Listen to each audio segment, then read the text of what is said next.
요즘은 그냥 텔레비전에서 슬픈 것만 봐도 어떻게 돼요? 눈물이 뚝뚝 떨어져요. 내가 이제 늙어가고 있는 거예요. 이제 내 몸에서 이제 여성 호르몬이 나와갖고 자꾸 감성적으로 되는 거예요. 감성적으로. 반대로 여자들은 몸에서 이제 에스트로겐은 안 나오고 테스토스테론이 나와요. 남성 호르몬이 나와요. 그래갖고 50 넘은 여자들을 보면요, 여자 같은 여자는 하나도 없어요. 깡패 같은 여자들만 그냥 천재 있어요. 깡패 같은 여자. 그냥 몸에서 근데 에스트로겐이 빠져나가면은요, 여성 호르몬이 빠져나가면은요, 기억력도 같이 빠져나간대요. 기억력도. 그래갖고 그냥 장을 보러 나가야 되는데 그냥 지갑을 어디다 놔뒀는지 알 길이 없는 거야. 온 집안을 다 뒤져도 지갑이 없는 거예요. 그래갖고 열받는다고 냉장고 딱 열어보니까 김치통 위에다 지갑 딱 올려놔. 아이고, 내가 왜 이럴까? 내가 왜 이럴까? 심지어는 어떤 분은 막 1층에서 2층 올라가면서 올라가는 중간에 무슨 일을 하러 올라가는지 까먹는 분도 계세요. 그런 분들 많죠? 더 심각한 분은 어떤 분이냐면 1층하고 2층 중간에 서서 고민하기 시작하는 거예요. 과연 내가 지금 2층에서 내려오고 있는 중이었을까? 1층에서 올라오고 있는 중이었을까? 깜짝깜짝 놀라는 거죠. 심지어는 저는 어떤 분까지 봤느냐면은 핸드폰을 하면서 지금 내가 핸드폰을 찾는데 내 핸드폰 어디 있지? 이러고 있는 사람들도 있어요. 그런 분들도 있어요. 늙어가는 거죠. 늙어가는 건 굉장히 슬픈 거예요. 젊음을 빼앗기는 거, 이런 것들이 자꾸 우리를 슬프게 하죠. 한숨이 나오죠. 더욱이 아줌마들은요, 40이 넘으면 갑자기 몸에 얼굴이 열이 확 올라왔다가 열이 확 식었다가 그러죠. 감정의 기복도요, 막 기뻤다가 슬펐다가 분명해요. 울었다 웃었다가 분명해요. 그러면 자식 붙잡고 네가 인생을 어떻게 살라고 그러냐고 막 울다가 갑자기 그냥 성당 친구가 전화 오면은 언제 그랬냐는 듯이 내가 오늘 신부님을 강의를 들었는데 너무 재밌다고 막 깔깔깔깔거리고 막. 그러면 아들이 딸이 엄마 도대체 왜 그래? 이 소리를 들으면요, 여러분들은 심각하게 늙어가고 있는 거예요. 엄마 도대체 왜 이래? 내가 이제 늙어가는 거죠. 그럴 때 우리 인간은 외로움을 느낀다는 거죠. 또 우리가 언제 외로울까요? 아플 때 외롭다 그래요. 아플 때. 구약의 유명한 욥은 온몸에 종기가 나서 사람들이 자기를 무시할 때 이런 노래를 부릅니다. 내 형제들은 내게서 멀어지고 내 친구들은 남이 되어 버렸다네. 친척과 친지들은 떨어져 나가고 집안 식객들은 나를 잊었으며 계집종들은 나를 낯선 자로 여기니 저들 눈에 나는 이방인이 되었다네.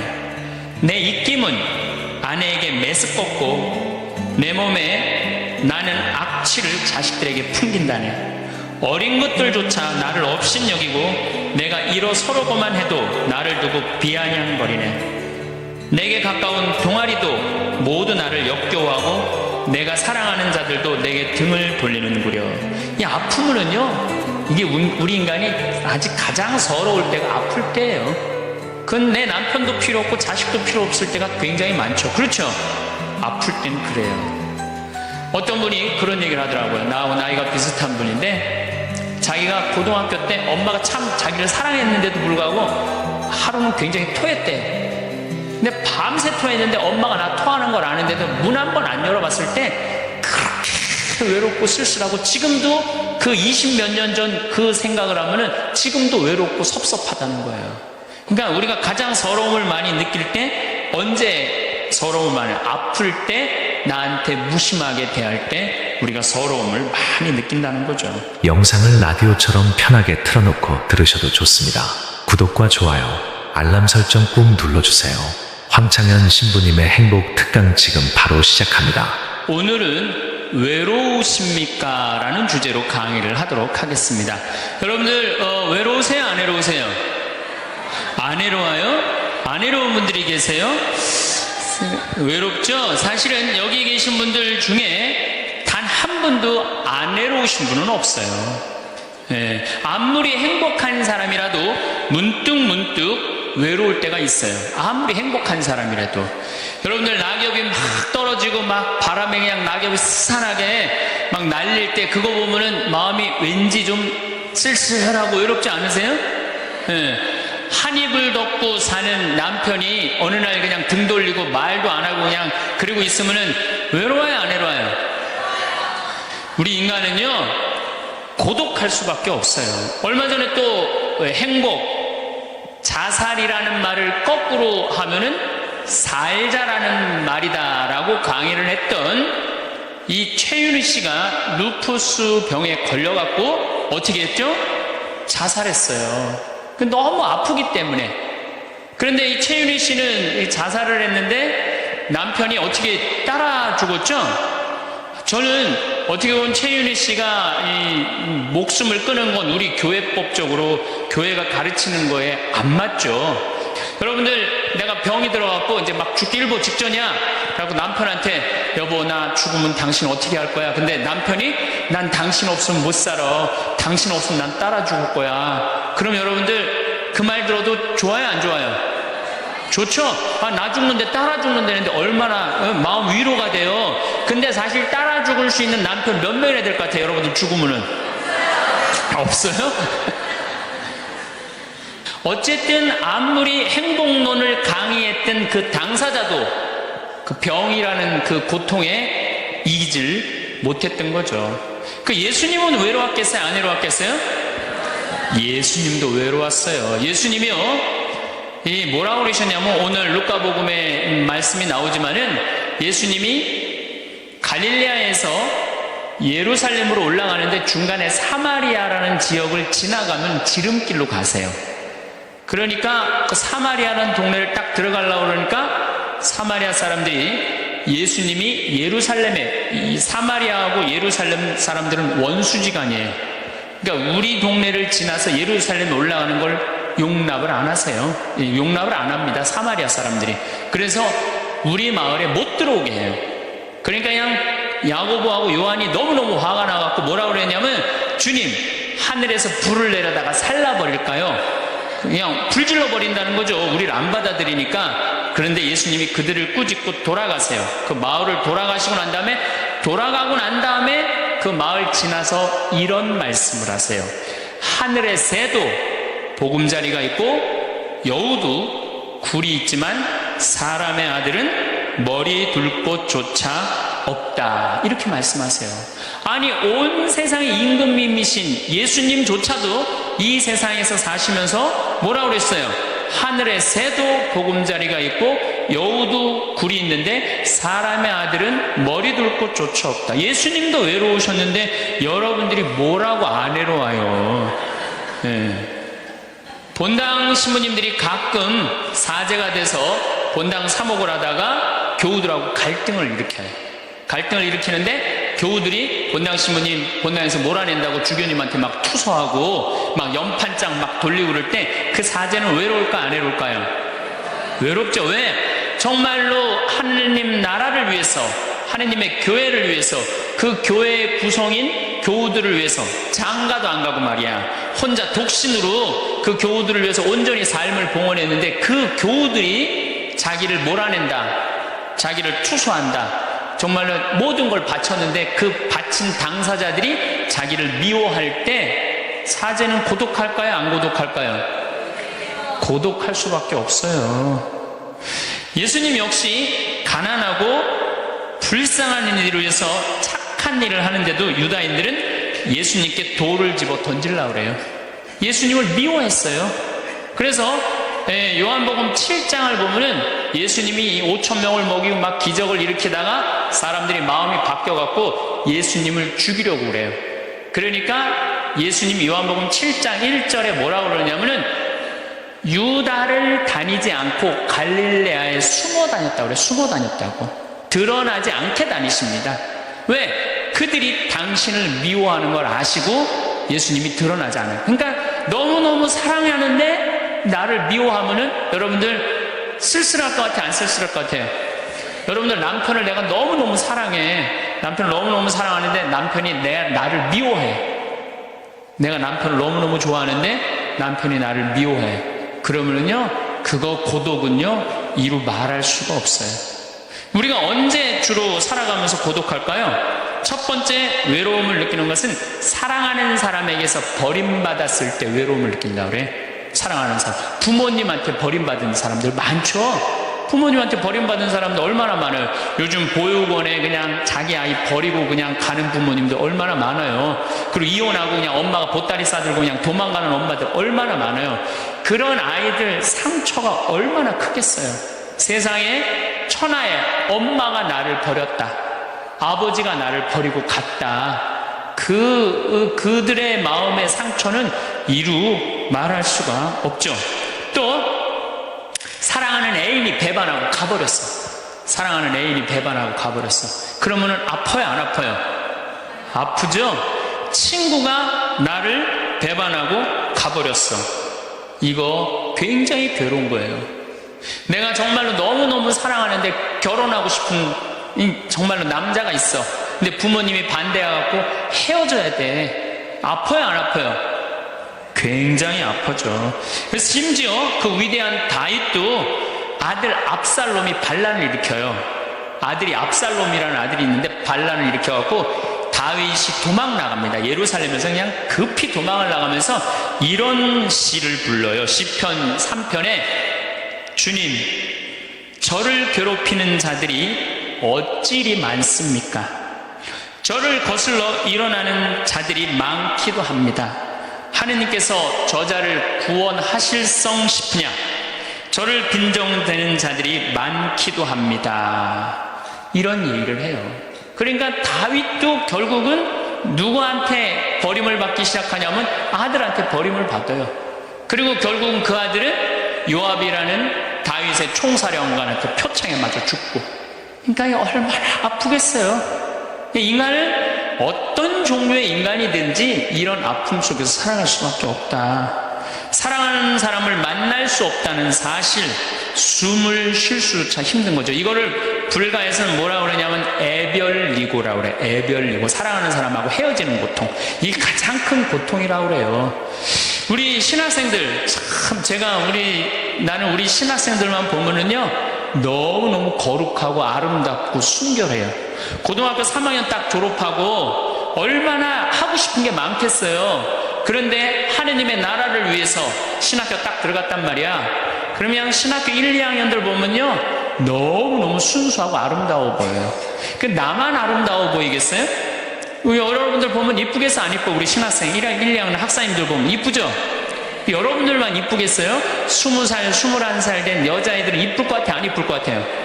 신학생들이 너무너무 매력이 있잖아요. 그래갖고 가까이 가고 싶고 자꾸 만나고 싶단 말이야. 그냥 고등학교 때까지는 공부하다가 모르다가 그냥 신학생들도 딱 신학생이 돼갖고 그냥 이쁜 아가씨가 자꾸 옆에 있으면 마음이 끌릴 것 같아요, 안 끌릴 것 같아요? 끌릴 수밖에 없어요. 사람은요, 어쩔 수가 없어요. 그래갖고 한 2년 만나다 보면은요, 이게 이때부터 갈등하기 시작하는 거예요. 내가 사제가 돼야 되는데 왜 자꾸 저 여자한테 마음을 빼앗기나. 그래갖고 그냥 그때부터 고민하기 시작하는 거예요. 하느님을 선택할 것이냐, 여자를 선택할 것이냐. 그래서 신학교에서는 재미난 말이 있어요. 2말 3초라고 그래. 2학년 말, 3학년 1학기, 3학년 초, 요때가 가장 신학생들이 갈등을 많이 할 때. 그래갖고 이때 여자를 떠나보내면 이제 4학년, 5학년 쭉 군대 가면서 이제 사제 길로 가는 거예요. 근데 이때 그냥 이 여자를 따라가면 이제 신학교 나가는 경우가 많죠. 그래갖고 그냥 그 젊은 나이에 그 피 끓는 뜨거운 애정을 끊고 사제가 되니 애별리고의 고통을 안 겪은 사제가 몇 명이나 될 것 같아요. 그러니까 서푼 때 보면 그냥 누워갖고 그냥 입 깔고 그냥 그 여자 떠나보낸 여자 생각하고 그냥 가슴이 아파서 우는 거예요. 모든 걸 떠나보내야 돼. 인간이 얼마나 이게 힘든 건데요. 그러니까 여러분들 시민님들한테 잘하세요. 괜히 주교님한테 편지 쓰고 그러지 마시고. 예수님은 마지막 날에 제자들이 예수님을 다 버리고 갔어요. 뭐 심지어 어떤 제자는 막 옷까지 그냥 3배 옷까지 벗어 알몸으로 도망갔어. 그리고 오로지 예수님만 혼자 남았어요. 그러니까 예수님 외롭겠어요, 안 외롭겠어요? 외롭죠. 그러니까 예수님은 이런 말씀을 하신 거예요. 하늘의 새도 보금자리가 있고 여우도 굴이 있는데 사람의 아들은 머리 둘 곳조차 없다. 그건 맞는 말씀이에요. 두 번째, 우리가 주로 언제 외로워? 어느 누구에게도 도움을 받을 수 없을 때 우리는 외로워요. 내 아들이 정말 병이 걸려갖고 이제 수술을 해야 되는데 병원비가 없어. 그래갖고 그냥 정말로 친하다는 친구한테 가갖고 우리 아들이 지금 수술을 해야 되는데 병원비가 없으니까 병원비 좀 꿔줘. 정말 친하다고 생각했던 친구가 이런 지하에 나는 돈 없어. 미안해.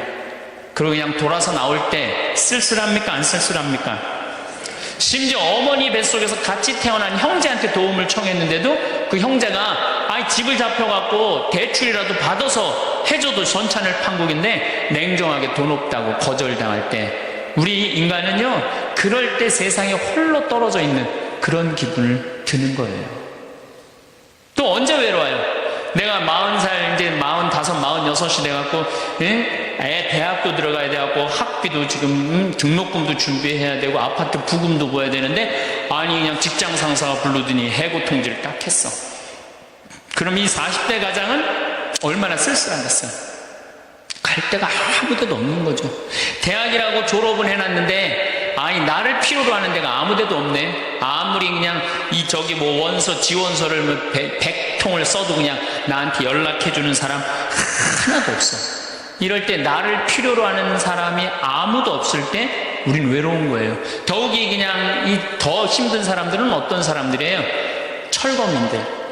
갈 데는 없고 겨울은 다가오는데 그냥 내가 그냥 집을 다 부셔갖고 쫓겨날 때 그들의 그 외로움은 이건 또 이루 말할 수가 없죠. 그래서 인간으로 살아가는 한 외로울 수밖에 없어요. 그래서 하이데거라는 철학자는 뭐라고 하냐면 인간은 세상에 내던져진 존재라고. 내던져진 존재. 여기 여러분들 중에 태어나고 싶어서 태어나신 분들 계세요? 한 분도 없죠? 내던져진 거예요, 세상에. 귀양 내던져질 거면 삼성 이건희 회장님 집에 내던져지든지 아니면 정주영 회장님 집에 내던져지든지 그럼 그냥 팔자라도 편안할 텐데 내던져지고 보니까 그냥 똥구멍이 찢어지게 가난한 집에 그냥 내던져진 거야. 그냥 인생 그냥 피곤한 거죠. 그리고 귀양 태어날 거면은 장동건이나 고소영 씨처럼 얼굴이 잘생기거나 이쁘게라도 태어나면은 얼굴로라도 먹고 사는데 또 가난한 집에 내던져졌는데 얼굴은 또 씹다 뱉은 수제비 같이 생겨버렸네. 요즘은 그냥 막 텔레비전 막 이런 시대 아니에요. 그래갖고 그냥 키 크고 잘생기고 막 이런 거에 그냥 뭐든지 그냥 사람들이 그냥 눈이 멀어 있잖아요. 근데 그냥 생긴 건 씹다 뱉은 수제비 같이 그냥 이렇게 살아가는 사람들은 인생을 힘들게 살아갈 수밖에 없다는 거예요. 그런데 그런 사람들이 95%가 그렇다는 거예요. 95%. 저나 여러분이나 내가 항상 하는 얘기지만 내 얼굴 이거 씹다 뱉은 수제비 같이 생겨갖고 이거 얼굴로 먹고 살기는 틀린 거죠. 다 평범하게 태어나는 거죠. 또 우리 언제 외로워요? 말이 안 통할 때 외로워요. 남편하고 말이 안 통할 때, 자식하고 말이 안 통할 때, 특별히 가족 간에 말이 안 통할 때 참 외로워요. 제가 미국에 강의를 한 2년 동안 이렇게 쭉 다녀보니까 깜짝 놀라는 일이 있어요. 엄마 아빠는 영어를 못하고 애들은 영어만 하는 거예요. 그러니까 애들은 그냥 막 영어를 너무너무 잘하고 애들 하는 말을 엄마 아빠가 못 알아듣는 거예요. 그러니까 엄마 아빠하고 말이 안 통하는 거 애들하고 기본적인 거 밥 먹어라 학교 갔다 와라 이거 외에는 말이 안 통하는 애들이 참 많더라고요. 정말로 그건 이제 점점 외로워지는 거죠. 그래서요 뉴욕에요 60세 넘은 할머니 할아버지들이 작년에 한 60명이 자살을 했대요. 외로우니까. 우리 생태마을에 교감 선생님이 3개 국어를 해요. 생태학교라는 걸 운영하거든요. 3월달부터 12월달까지 우리 농사 짓고 기숙사 생활하고 생태 영성 배우고 이런 생태학교를 운영하는 이제 교감 선생님이 미국에서 스카웃을 해왔어요. 스카웃을 해왔는데 이 교감 선생님 아들이 미국 콜롬비아 대학 4년 장학생이에요. 미국에서 태어난 거죠. 나도 한번 만나봤는데 애가 굉장히 괜찮아요. 근데 얘가 이제 아버지 생일날 카드를 보낸 거예요. 한글을 배워서 삐뚤삐뚤한 글씨를 써갖고 편지를 보냈는데 딱 3줄 보냈어요. 아버지 사랑합니다. 아버지 생일 축하합니다. 그리고 맨 끝에 뭐라고 썼느냐면은 네 아들 윤진이가 이렇게 해서 보냈더라고요.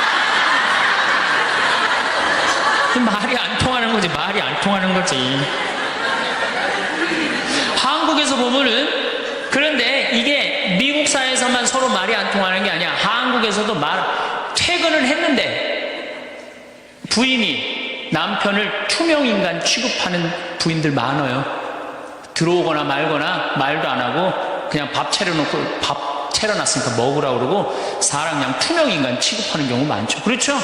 자식들도 집에 와서 엄마 아버지한테 다소곳하게 하지 않고 자기 방에 쑥 들어가고 하루 종일 한 가족이 집에 살면서 5분 이상 대화를 안 한다는 거 아니에요. 이게 말이 안 통하니 이 집이 외롭겠어요, 안 외롭겠어요? 모이면 하루에 있었던 일 얘기하고 서로 그냥 다정하게 대화를 나눠야 되는데 우리가 지금 말이 안 통해, 서로. 그 외로울 수밖에 없죠. 또 언제 외로워요? 이게 이제 저하고 여러분들하고 공통적으로 느끼는 거예요. 늙어가는 걸 느낄 때, 내가 뭔가 하나씩 뺏겨가는 걸 느낄 때, 그때 외로워요. 내 젊음이 하나하나 떨어져 가는구나. 제가 굉장히 눈이 좋았어요. 1.5, 어떨 땐 2.0까지 나왔어요. 근데 요즘 핸드폰에 메시지가 오면은 일단은 내가 인상을 써요. 인상을 쓰고 이렇게 멀리 보기 시작해. 안 보이는 거, 글자가. 심지어는 내 동창들은요, 돋보기를 쓰는 동창들도 있어요, 벌써. 그래서 너 왜 돋보기를 쓰냐고 하니까 노안이 와갖고 신문이 안 보이는 거예요. 그 돋보기를 쓰고 있는 동창을 보면요, 슬프더라고요. 늙어가니까. 제가 젊었을 때 몸에 테스토스테론이 흘러 넘쳤어요. 진짜 남자다웠어요. 그래갖고 내가 눈물이라고는 한 방울도 안 흘렸어요. 얼마나 눈물을 안 흘리냐면 고등학교 2학년 때 우리 어머니 아버지가 내가 신학교 들어가기 전까지는 성당에 안 다니셨어요. 그게 이해가 안 됐잖아요. 반대한다고 어머니가 막 약 먹고 자살하고 막 정말로 아버지가 그 막 죽어가는 어머니를 막 끌어안고 저를 보고 뭐라고 그랬느냐면 울면서 제발 신학교 안 간다는 소리 좀 해라. 내가 그랬는데도 눈물 한 방울 안 흘린 놈이야, 내가. 물론 우리 어머니 아직도 안 돌아가셨어요. 아직도 안 돌아가시긴 했는데. 그런데 내가 나이가 46인데 이상한 일이 벌어졌어요.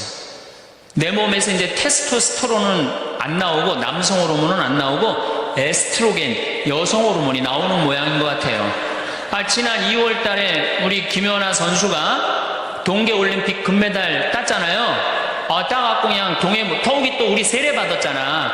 근데 내 딸이 그냥 금메달 따갖고 그냥 동해물가 올라가는데 그냥 그 묵주 반지가 딱 보이는데 눈물 한 방울 딱 떨어지는데, 아니 김연아 선수 눈물 한 방울 떨어지는데 왜 내 눈에서 눈물 10방울이 떨어져? 자동이야, 자동. 요즘은 그냥 텔레비전에서 슬픈 것만 봐도 어떻게 돼요? 눈물이 뚝뚝 떨어져요. 내가 이제 늙어가고 있는 거예요. 이제 내 몸에서 이제 여성 호르몬이 나와갖고 자꾸 감성적으로 되는 거예요. 감성적으로. 반대로 여자들은 몸에서 이제 에스트로겐은 안 나오고 테스토스테론이 나와요. 남성 호르몬이 나와요. 그래갖고 50 넘은 여자들을 보면요, 여자 같은 여자는 하나도 없어요. 깡패 같은 여자들만 그냥 천재 있어요. 깡패 같은 여자. 그냥 몸에서 근데 에스트로겐이 빠져나가면은요, 여성 호르몬이 빠져나가면은요, 기억력도 같이 빠져나간대. 기억력도. 그래갖고 그냥 장을 보러 나가야 되는데 그냥 지갑을 어디다 놔뒀는지 알 길이 없는 거야. 온 집안을 다 뒤져도 지갑이 없는 거예요. 그래갖고 열받는다고 냉장고 딱 열어보니까 김치통 위에다 지갑 딱 올려놔. 아이고, 내가 왜 이럴까? 심지어는 어떤 분은 막 1층에서 2층 올라가면서 올라가는 중간에 무슨 일을 하러 올라가는지 까먹는 분도 계세요. 그런 분들 많죠? 더 심각한 분은 어떤 분이냐면 1층하고 2층 중간에 서서 고민하기 시작하는 거예요. 과연 내가 지금 2층에서 내려오고 있는 중이었을까? 1층에서 올라오고 있는 중이었을까? 깜짝깜짝 놀라는 거죠. 심지어는 저는 어떤 분까지 봤느냐면은 핸드폰을 하면서 지금 내가 핸드폰을 찾는데 내 핸드폰 어디 있지? 이러고 있는 사람들도 있어요. 그런 분들도 있어요. 늙어가는 거죠. 늙어가는 건 굉장히 슬픈 거예요. 젊음을 빼앗기는 거, 이런 것들이 자꾸 우리를 슬프게 하죠. 한숨이 나오죠. 더욱이 아줌마들은요, 40이 넘으면 갑자기 몸에 얼굴이 열이 확 올라왔다가 열이 확 식었다가 그러죠. 감정의 기복도요, 막 기뻤다가 슬펐다가 분명해요. 울었다 웃었다가 분명해요. 그러면 자식 붙잡고 네가 인생을 어떻게 살라고 그러냐고 막 울다가 갑자기 그냥 성당 친구가 전화 오면은 언제 그랬냐는 듯이 내가 오늘 신부님을 강의를 들었는데 너무 재밌다고 막 깔깔깔깔거리고 막, 그러면 아들이 딸이 엄마 도대체 왜 그래? 이 소리를 들으면요, 여러분들은 심각하게 늙어가고 있는 거예요. 엄마 도대체 왜 이래? 내가 이제 늙어가는 거죠. 그럴 때 우리 인간은 외로움을 느낀다는 거죠. 또 우리가 언제 외로울까요? 아플 때 외롭다 그래요. 아플 때. 구약의 유명한 욥은 온몸에 종기가 나서 사람들이 자기를 무시할 때 이런 노래를 부릅니다. 내 형제들은 내게서 멀어지고 내 친구들은 남이 되어 버렸다네. 친척과 친지들은 떨어져 나가고 집안 식객들은 나를 잊었으며 계집종들은 나를 낯선 자로 여기니 저들 눈에 나는 이방인이 되었다네. 내 입김은 아내에게 메스껍고 내 몸에 나는 악취를 자식들에게 풍긴다네. 어린 것들조차 나를 업신여기고 내가 일어서려고만 해도 나를 두고 비아냥거리네. 내게 가까운 동아리도 모두 나를 역겨워하고 내가 사랑하는 자들도 내게 등을 돌리는구려. 이 아픔은요, 이게 우리 인간이 아직 가장 서러울 때가 아플 때예요. 그건 내 남편도 필요 없고 자식도 필요 없을 때가 굉장히 많죠. 그렇죠? 아플 땐 그래요. 어떤 분이 그런 얘기를 하더라고요. 나하고 나이가 비슷한 분인데 자기가 고등학교 때 엄마가 참 자기를 사랑했는데도 불구하고 하루는 굉장히 토했대.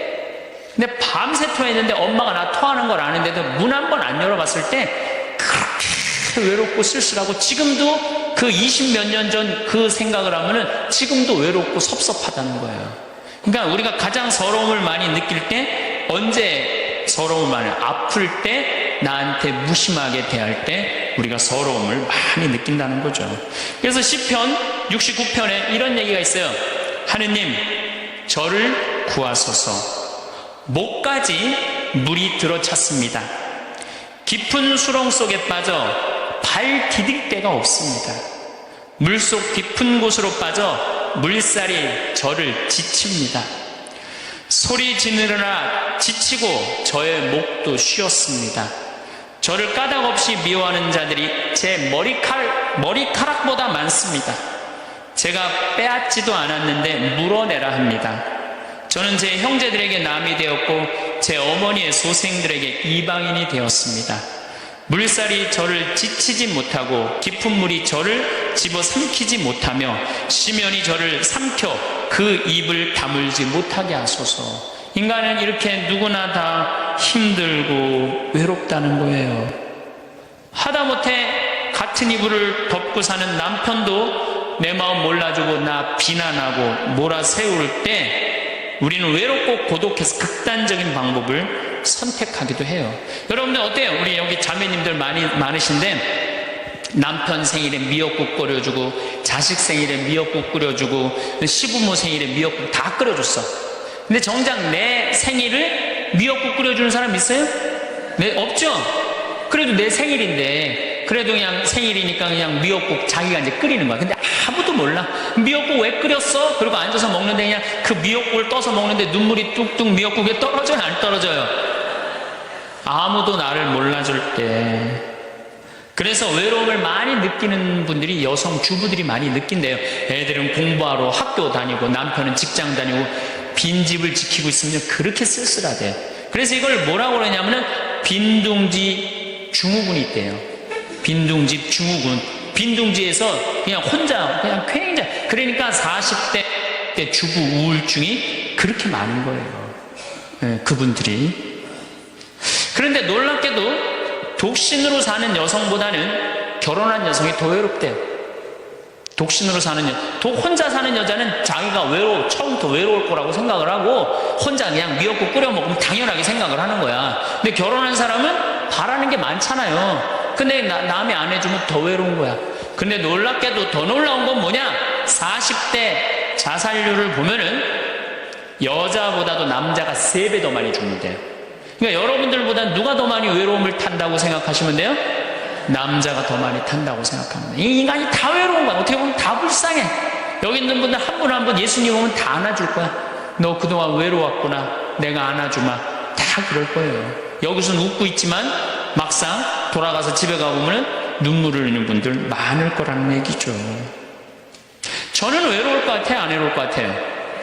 저도 외로워요. 제가 92년도 철산성당에서 보좌신부, 경기도 광명 철산성당에서 보좌신부를 했는데 한 12월 15일쯤 됐어요. 아이들이 연합고사 본 날이에요. 그래갖고 저녁 먹고 이제 성당을 이렇게 산책을 하는데 지하실에서 뭐 난리도 아니에요. 뭐 의자 부시는 소리에 뭐 비명 소리에 정신이 하나도 없더라고요. 그래서 내려가서 보니까 아이들이 소주를 먹고 어떻게 하느냐면은 뭐 난리도 아니야. 뭐 자기네들끼리 의자를 부시고 끌어안고 울고 별놈이 다 있더라고요. 별놈이 다 있어갖고 니네들 도대체 왜 그러느냐. 저는 중학교 아이들이 술 먹고 담배 피는 거 내가 본당 신부할 때 나한테 걸려도 난 한 번도 혼낸 적이 없어요. 애들 왜 혼낸 적이 없냐면 내가 중고등학교 때 술 담배 다 했거든. 뭘 혼을 내. 그래서 니네들 사제관에 좀 올라와 봐라.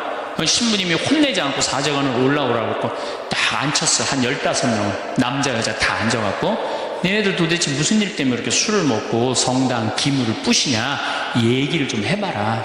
그랬더니 마침 그 아이 중에 한 아이가 엄마 아빠가 이혼을 한 거야. 자기네들끼리 위로해준다고 마침 시험도 끝나고 소주를 지금이야 18도 19도지만 그땐 24도짜리 소주 아니에요. 중학교 3학년 애들이 그거 먹고 그냥 필름이 끊어진 거죠. 그래갖고 이제 앉혀갖고 그냥 귀양 나온 얘기니 니네들 인생을 한번 얘기를 해봐라. 이제까지 살아온 거. 그랬더니 애들이 그냥 15년 16년 살아온 인생 그냥 나름대로 그냥 쫙 밤 12시가 넘은 거예요.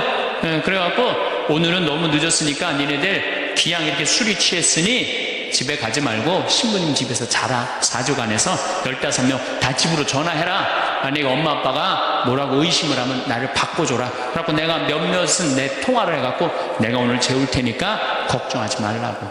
그리고 애들한테 니네들 술은 이렇게 먹는 게 아니다. 그래갖고 내가 또 꼬냑을 또 한 병 꺼내갖고 한 잔씩 탁 따라주면서 아이들하고 정말로 다정한 얘기를 했어요. 그러니까 아이들이 너무 좋잖아요. 술을 먹었는데 혼을 내기를 하나, 또 신부님이 방에서 재워주지, 자기 얘기 다 들어주지. 그리고 내가 2월 달에 발령을 받아갖고 떠나는데 가지 말라고. 애들이 일주일 동안 우는 거예요. 가지 말라고. 신부님 우리랑 살자고. 그러고 내가 발령 받아가는 애들 발령 받아가는 날 30명이 학교를 안 간 거예요. 가지 말라고. 그래갖고 제가 이제 수원으로 이제 발령을 받아갔는데 토요일만 되면은 전철을 타고 내려오는 거예요. 토요일만 되면은 30명이. 그래갖고 한 주, 2주 오다 말겠지. 그런데 애들이 3개월 동안 계속 내려오는 거예요. 나보고 싶다고. 생각해보니까 이렇게 하면 안 되겠더라고. 이렇게 끌고 다니다가는 10년 후에는 한 3,000명 끌고 다니겠더라고요. 그래서 사제는 본당을 떠나면은 인연을 끊어야 되는구나. 그때 깨달았어요. 그 다음 사제가 정말로 사목을 잘할 수 있도록 떠난 본당에 일체 연락하면 안 되고 떠난 본당 사람들하고 어울리면 안 되는구나. 그때 깨달았어요. 그래갖고 제가 이제 평택에서 이제 비전동 성당이라고 5년 초대 본당 신부를 했어요. 초대 본당 신부 했으니 교우들하고 얼마나 친했겠어요. 그 다음에 경기도 광주에서 능평 성당이라는 거, 거기도 또 초대 본당 신부 5년을 했어요. 10년을 본당 신부를 하고 제가 지금 강원도 평창에 이제 갔잖아요. 6년 전에. 평창에 갔는데 내 첫 영명 축일 때 교우들이 신부님 축일 축하한다고 몇 명이나 왔냐면 200명이나 온 거예요. 기분이 너무너무 좋더라고요. 나를 잊지 않고 이렇게 200명이나 와줬구나.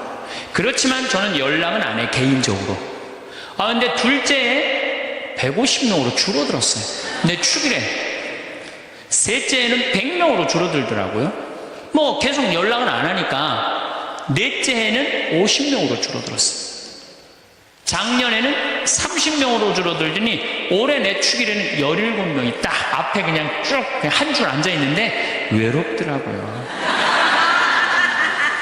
근데 사실은 그 200명에서 17명까지 줄어들 때 누가 연락을 안 하고 산 거예요?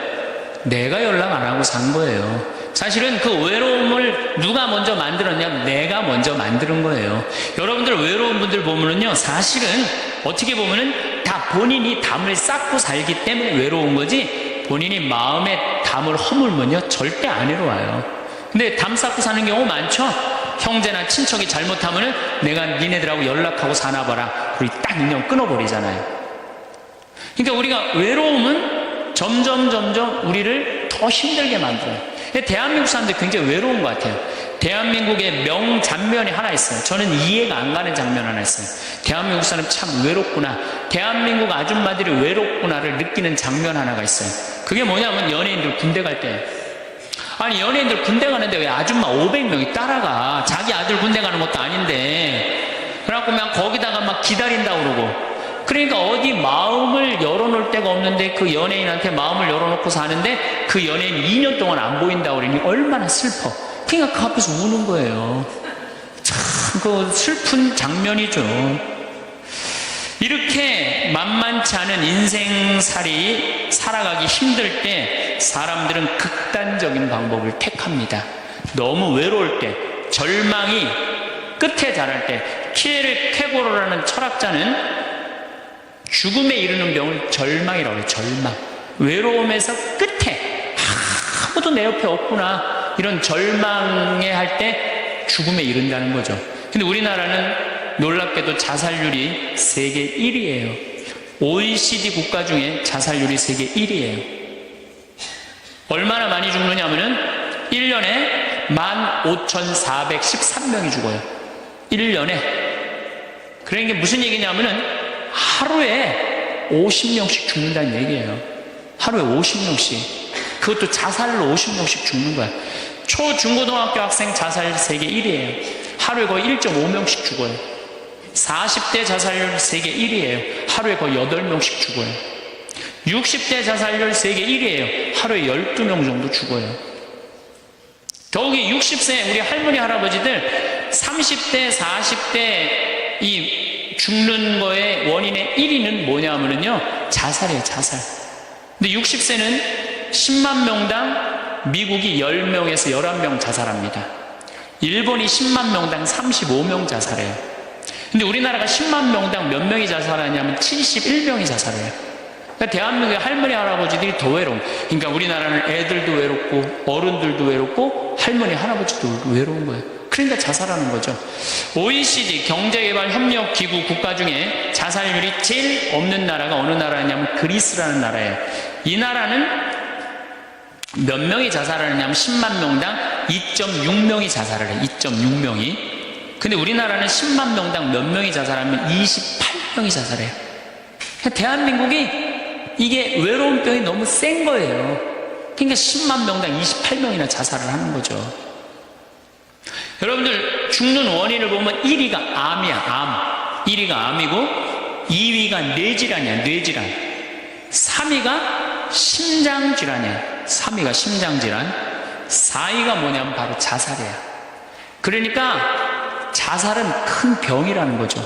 대한민국을 병들게 하는 큰 병이라는 거죠. 자식한테 버림받고 아내한테 버림받고 사회에서 버림받고 더 이상 사회에서 필요 없다는 생각, 더 이상 이 세상에서 살아갈 이유가 없다고 생각할 때 자살이라는 걸 선택한다는 거죠. 우리가 여러분들 이 죽음이라는 게 얼마나 무서운 거예요. 어떤 사형수가 교수대에 올라가다가 그 교수대에 올라가는 계단이 썩었나 봐요. 그래갖고 계단에 딱 떨어졌어. 미끄러져갖고 떨어지고 한 말 있잖아요. 하마터면 죽을 뻔했다고. 바로 죽기 직전까지 우리 인간은 무슨 끈을 놓지 않아요? 삶의 끈을 놓지 않아요. 그럼에도 불구하고 죽음을 선택한다는 건 그만큼 괴롭다는 거예요. 그러니까 대한민국이 자살이 많다는 이유는 뭐냐면은 누가 잘못 사는 거냐? 우리가 잘못 사는 거예요. 우리 종교인들이 잘못 살아서 그래요. 아니 그런 외로운 사람들 위로가 되려고 예수님이 이 세상에 왔는데 우리가 위로가 안 되는 거죠. 그러니까 그냥 끈이 없다고 생각하니까 그냥 목숨을 끊는 거죠. 얼마 전에 유명 교수님이 왕따 당한다고 목숨을 끊었어요. 또 서울대학 다니는 아이들도 외롭다고 죽는 아이들도 많아요. 그러니까 외로운 거는 못난 사람들도 외로움을 느끼지만 어떤 사람들도 외로움을 느껴요? 잘난 사람들도 외로움을 느껴요. 그래서 사람들은 이래요. 나는 미치도록 외롭다. 죽고 싶을 정도로 외롭다는 말을 해요. 미치도록 외롭다는 말. 여러분들 현대인들이요, 한 번은 60% 정도는 살아가면서 우울증에 걸린대요. 한 번은. 여기 계신 분들 중에 지금 군대 가는 아이들 멘탈 테스트를 해보면요, 한 50% 이상이 한 번은 제정신이 아닌 상태래요. 멘탈 테스트를 해보면. 그러니까 여기 계신 분 두 분 중에 한 분은 지금 제정신이 아닌 거예요. 반은 제정신 아닌 상태로 지금 앉아 있는 거예요. 신부님, 저는 제정신인 것 같은데요. 그분은 완전히 도르신 분이에요.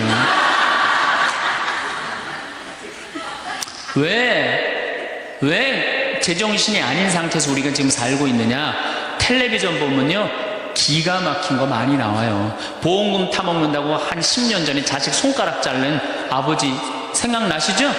네. 그리고 얼마 전에는 초등학교, 중학교 애들이 초등학교를 발로 차갖고 그냥 공중에 뜬 거 재밌다고 동영상 찍어갖고 올려놓은, 그 제정신이에요? 제정신 아니에요? 제정신 아니에요.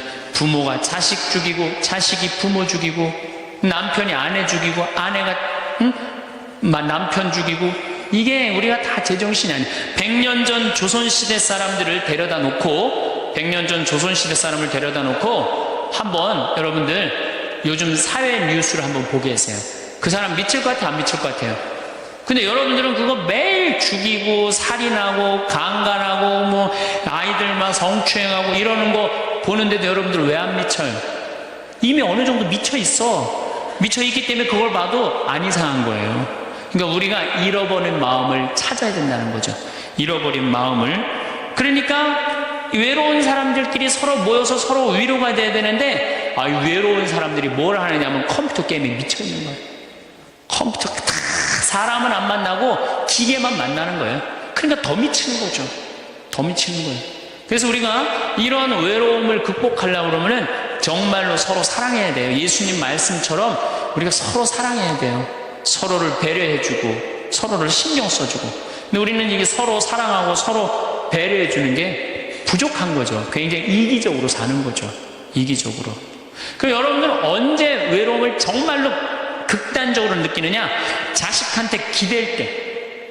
특히 여기 계신 여러분들은 언제 더 많은 외로움을 느끼냐면, 늙어서 자식이 나한테 잘해주겠지, 이런 마음 먹는 분들은요 외로워요. 딸이 나한테 잘해주겠지, 늙어서 나 용돈도 주고 내가 고생해서 키워놨으니까 나 호강시켜주겠지, 이런 생각하는 분들은요 외로울 수밖에 없어요. 자식은요 잘 키워도 소용없고 못 키워도 소용없는 게 자식이에요. 자식은 그저 고등학교 3학년 때까지 키우고 끝나야지, 그 다음 욕심내면요 여러분들 외로울 수밖에 없어요.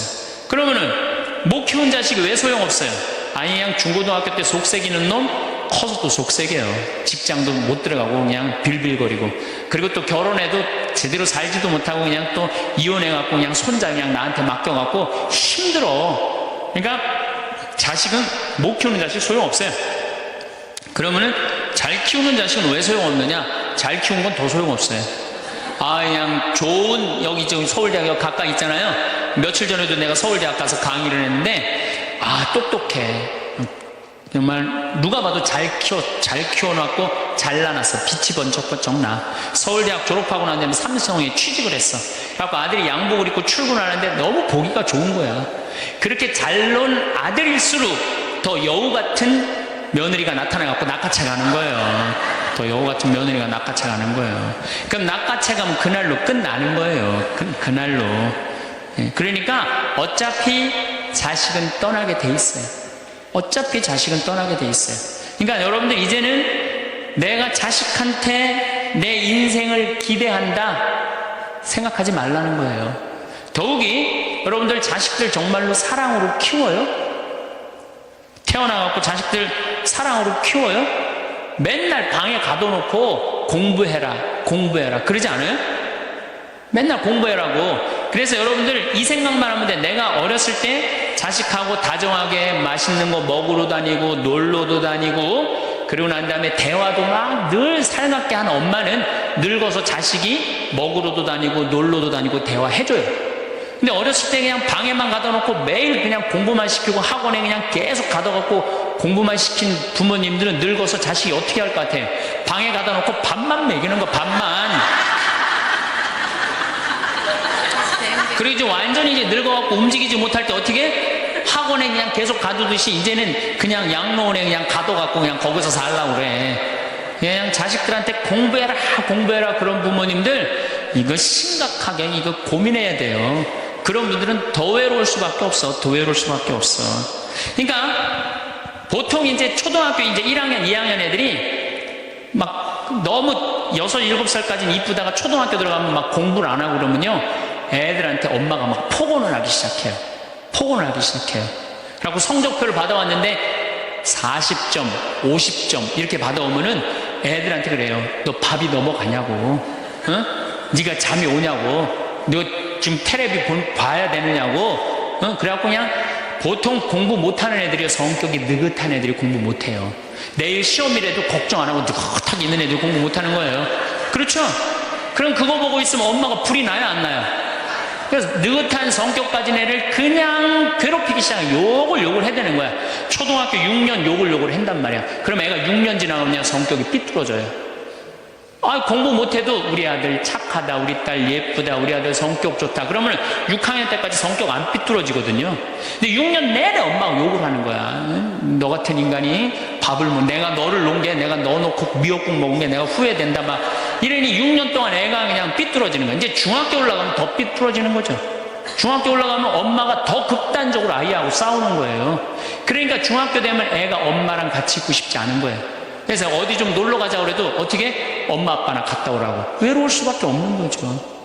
고등학교까지 되면은 완전히 빗나가게 되면 심한 아이들은 어떤 경우도 있느냐면요. 정신질환까지 앓는 아이들도 있어요.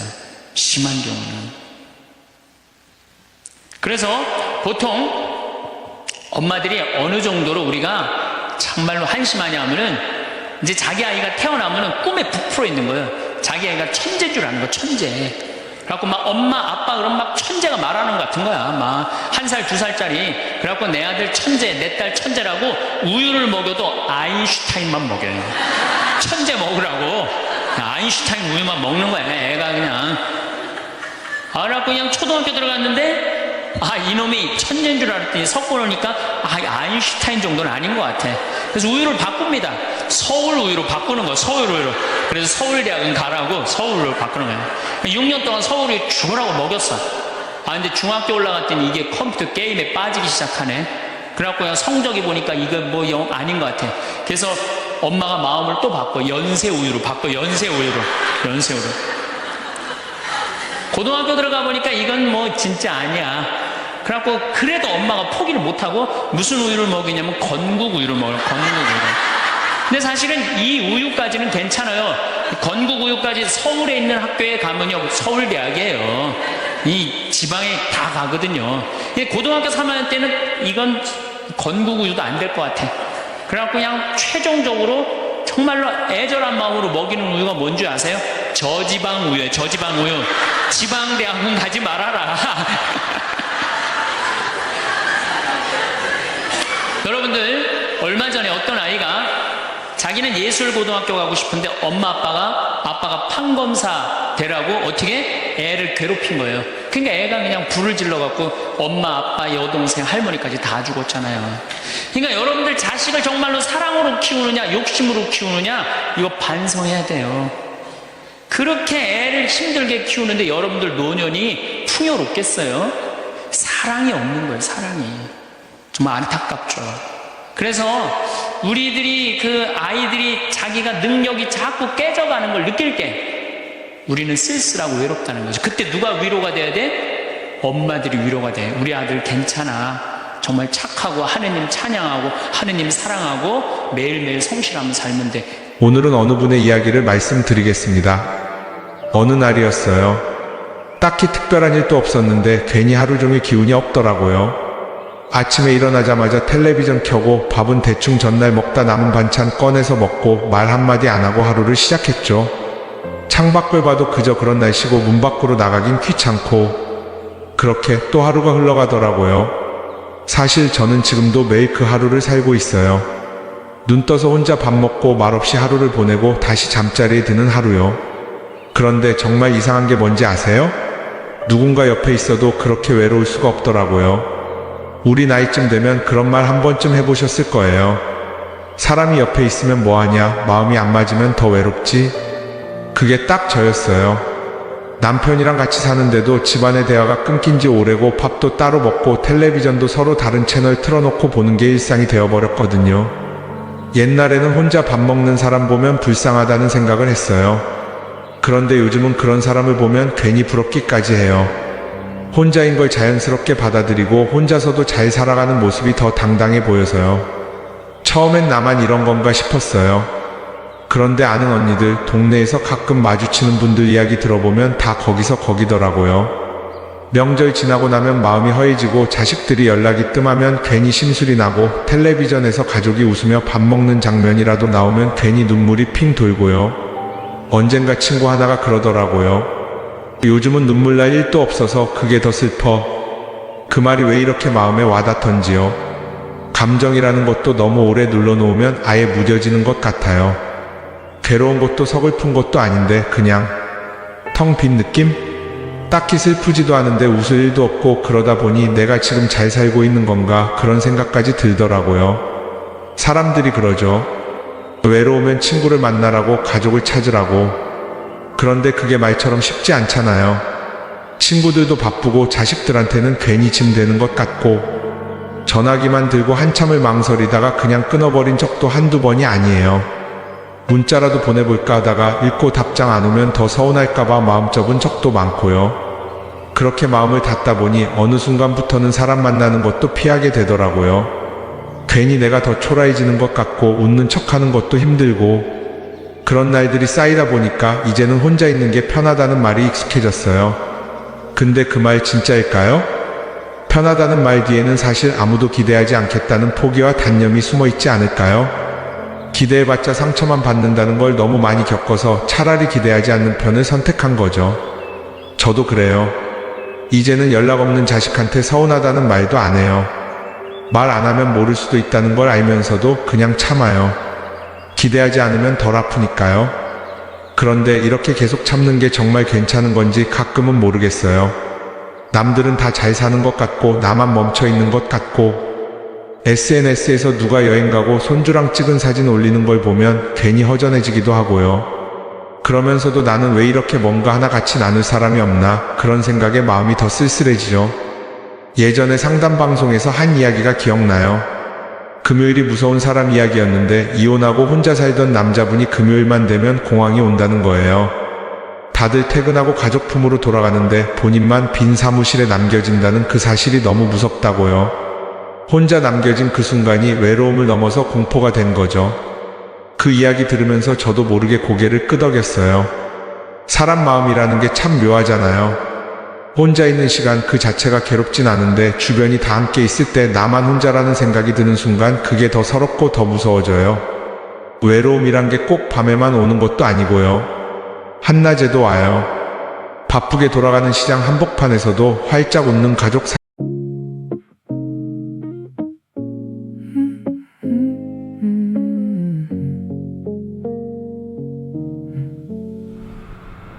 Late night, I'm pacing lines. Say I'm good, but that's a lie. Every thought got something sharp. Cuts me open in the dark. Hands up and nobody there. Still I fight the empty air. Every swing just circles back, landing heavy off track. I keep counting every flaw, like it's something I could solve, but it echoes way too loud when there's no one else around. I'm a shadow boxer in the dark. 사진 속에서도요. 오히려 그런 장면이 더 외롭게 만들죠. 나는 지금 누구와도 연결되어 있지 않다는 생각, 그게 진짜 마음을 갉아먹거든요. 어느 날은 이런 생각도 해봤어요. 내가 사라져도 누가 알까? 하고요. 물론 금세 이 생각을 털어내긴 했지만 그런 순간이 있다는 게 이미 마음이 많이 지쳤다는 뜻이겠죠. 그래서 문득 깨달았어요. 이 외로움이 그냥 감정이 아니라 병이 될 수 있겠구나.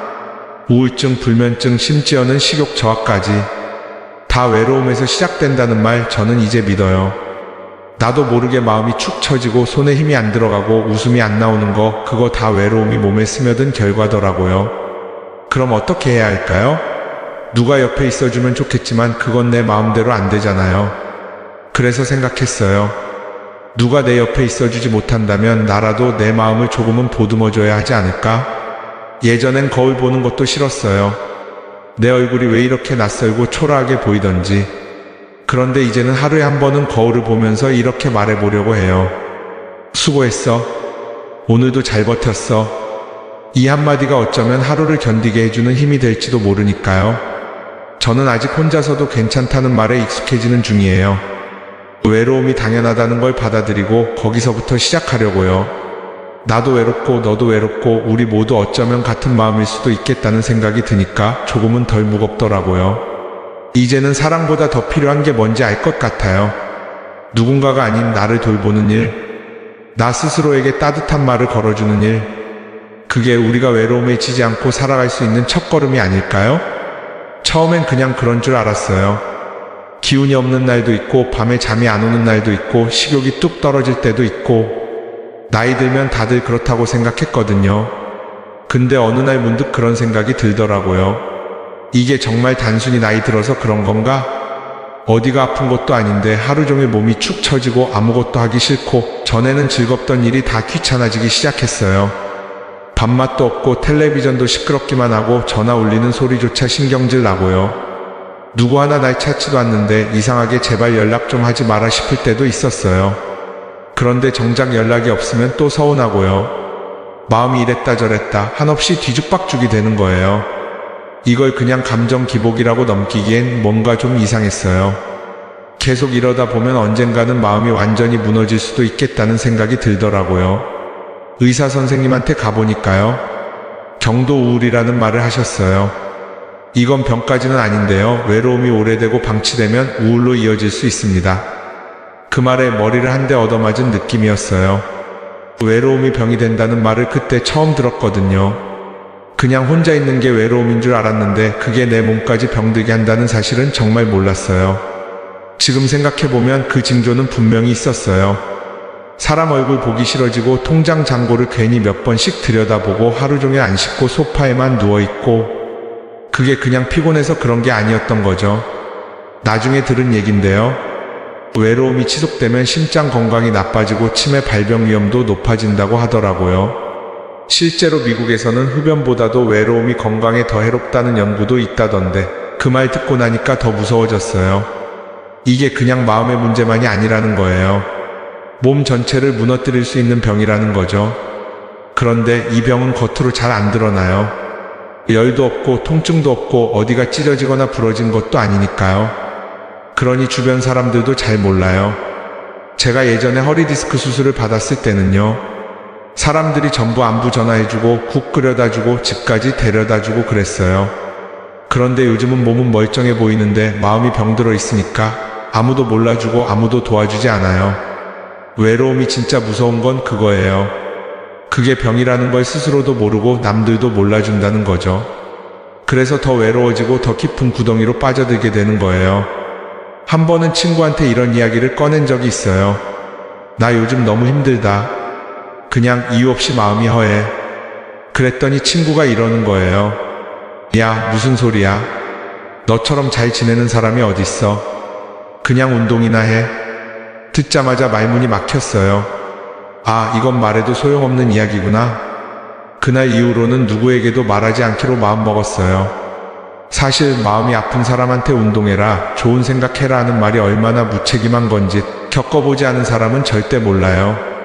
그 말이 위로가 아니라 더 큰 상처가 될 때가 있거든요. 마음의 병은 누가 알아주지 않으면 진짜 오래 갑니다.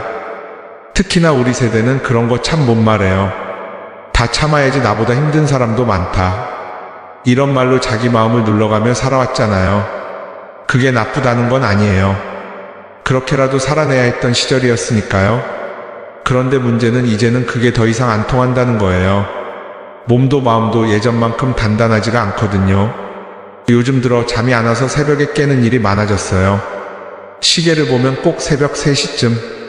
그 시간이 그렇게 낯설고 무섭더라고요. 가장 고요한 시간인데 제 마음은 가장 시끄럽고 혼란스러운 시간이었어요. 그럴 땐 괜히 창문 열고 바람 한번 쐬어보기도 하고 무작정 거실에 불 다 켜놓고 앉아있기도 해요. 근데 아무리 그래도 마음속 그 허전함은 쉽게 채워지지 않더라고요. 그러다 보니 자꾸 나쁜 생각이 들어요. 이렇게 사는 게 무슨 의미가 있나? 나 혼자 살아서 뭐하나? 그런 생각을 한 번쯤은 해보셨을 거예요. 저만 그런 거 아니라는 거 잘 알아요. 그런데요, 그런 생각이 자주 들기 시작하면 그건 정말 위험한 신호래요. 전문가들은 그걸 자기소외라고 부르더라고요. 스스로를 돌보는 일을 포기해버리는 상태. 그게 지속되면 우울증, 무기력증, 심한 경우에는 생명의 위협이 될 수도 있다고 하더라고요. 이야기를 듣고 나니 이거 진짜 내가 방치하면 안 되는 문제구나 싶었어요. 외로움이 병이 되는 그 과정, 저는 지금 그 길목에 서 있었던 거죠. 그래서 아주 조금씩 바꾸기 시작했어요. 먼저 하루에 한 번은 꼭 바깥 공기를 쐬기로 했어요. 동네 한 바퀴 걷는 거라도요. 햇볕을 쬐면 이상하게 기분이 조금 나아지는 것 같았어요. 그리고 내 마음 상태를 매일 한 줄이라도 적어보기로 했어요. 오늘은 기분이 가라앉는다. 아침에 눈뜨기가 무거웠다. 그냥 솔직하게 남 보여주려고 쓰는 게 아니라 나 스스로 내 마음을 알아차리기 위해서였죠. 그런 사소한 기록들이 쌓이니까 신기하게도 어느 날은 오늘은 좀 괜찮았다라는 말도 나오더라고요. 외로움이 병이 될 수 있다는 걸 알게 되면서 그 병을 키우지 않기 위한 노력이 시작된 거예요. 저는 이제 생각해요. 외로움은 누구에게나 올 수 있고 그걸 부끄러워할 필요도 감출 필요도 없다고요. 중요한 건 그 감정에 눌리지만 말고 조금씩이라도 내가 할 수 있는 걸 하나씩 해보는 거예요. 그게 아주 사소한 거라도요. 예를 들어 따뜻한 물에 발 담그기, 좋아하는 음악 한 곡 듣기, 고맙다는 말 한마디 적어보기. 그게 다 외로움에 대한 작은 백신이더라고요. 완전히 막을 순 없어도 적어도 그 외로움이 병이 되진 않게 내 마음을 돌볼 수 있는 시간이 되어준다고 생각해요.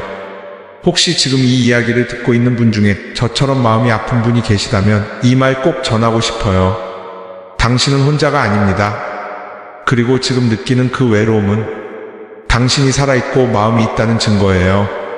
그 마음을 아프게 놔두지 말고 지금 이 순간부터라도 작은 것부터 하나씩 시작해보세요. 우리의 외로움이 병이 되지 않도록 우리가 먼저 우리 자신을 보살펴야 하지 않겠어요? 예전에는요, 외롭다는 말 자체를 부끄러워했어요. 누가 나한테 외롭지 않으세요? 하면 괜히 아니라고 부정부터 했죠. 왠지 내가 약한 사람처럼 보일까봐, 뭔가 부족해 보일까봐 그 말 한마디 꺼내는 게 참 조심스러웠어요. 그런데 어느 순간부터 외로움이라는 게 단순히 슬프고 어두운 감정만은 아니라는 걸 느끼게 됐어요. 이게요, 표현하기 참 어려운데 가끔은 외로움 덕분에 내 마음을 더 깊이 들여다보게 되기도 하고 또 어떤 날은 그 외로움이 나를 짓눌러서 하루를 통째로 망쳐놓기도 해요. 그래서 전 요즘 이 감정에도 색깔이 있다고 생각하게 됐어요. 마냥 검은색만 있는 게 아니라 회색도 있고 하얀색도 있고 어쩌면 그 사이사이 흐릿하게 번지는 색깔들도 있지 않을까 싶더라고요. 예전에 TV 다큐에서 본 장면이 있어요. 히말라야 산을 혼자 오르던 한 등반가가 인터뷰에서 이런 말을 하더라고요. 산꼭대기에 혼자 서 있을 때 느끼는 그 적막함은 외로움이 아니라 자유다. 그 말을 듣고 깜짝 놀랐어요. 외로움이 자유라고? 그건 좀 다른 얘기 아닐까 싶었죠. 그런데 곱씹어보니 알겠더라고요. 그 순간 그 사람은 혼자였지만 고립된 게 아니라 스스로 선택한 고요를 느낀 거예요. 그게 바로 제가 말하는 하얀 고독이에요. 하얀 고독은요, 말 그대로 맑은 외로움이에요. 마음이 차분하고 세상과 일정한 거리를 두고 나 자신을 바라보게 되는 순간들, 그게 꼭 나쁘진 않아요. 혼자 앉아서 오래된 사진첩을 넘기거나 오랜만에 좋아하던 노래 한 곡 들으며 눈물이 핑 도는 순간 있잖아요. 그럴 땐 외롭다는 말보다 그냥 조용하다는 말이 더 어울리죠. 그런데 또 어떤 날은 그 외로움이 검은 물처럼 마음 구석구석을 다 덮어버리는 날이 있어요. 그게 바로 검은 고독이에요. 이건요, 아무것도 할 수 없게 만들어요. 사람 얼굴도 보기 싫고 전화벨 소리에도 짜증이 나고 심지어는 내 목소리조차 듣기 싫어지는 날이죠. 그럴 땐 뭐든 간에 의미가 없어 보여요. 내가 여기 왜 있는지도 모르겠고 뭘 해도 허무하고 다 던져버리고 싶고요. 이 검은 고독은요, 특히 상실 이후에 자주 찾아와요. 누군가를 떠나보냈다든지 믿었던 사람에게 실망했다든지 아니면 기대했던 무언가가 무너졌을 때요. 한 번은 이웃 아주머니가 그러시더라고요. 남편분 돌아가시고 나서 주변 사람들은 다 시간이 지나면 괜찮아진다는 말을 했대요. 그 말이 얼마나 미운지 모르겠다고 하셨어요. 시간이 지나면 뭐가 괜찮아지냐고요. 고독은 오히려 더 깊어졌대요. 처음엔 사람들이 찾아오니까 정신이 없어서 슬픔을 덜 느끼지만 그 후가 더 무섭다고요. 아무도 오지 않는 조용한 오후에 창문 너머 햇빛이 너무 눈부셔서 더 쓸쓸하다고요. 그 말 정말 기억에 남아요. 고독은 꼭 어둠에서 오는 게 아니더라고요. 밝은 빛 속에서도 외로움은 더 선명하게 떠오를 수 있어요. 그래서 요즘 저는 이렇게 생각해요. 외로움은 감정이 아니라 경험이라고요. 누구나 겪는 지나가는 시간의 한 조각이죠. 문제는 그걸 어떻게 바라보느냐, 그 차이인 것 같아요. 제가 예전에 그랬어요. 외로운 날엔 무조건 사람을 만나려고 했었어요. 어디든 가야 할 것 같고 누굴 붙잡고 얘기해야 할 것 같고. 근데 그럴수록 더 공허해질 때도 있더라고요.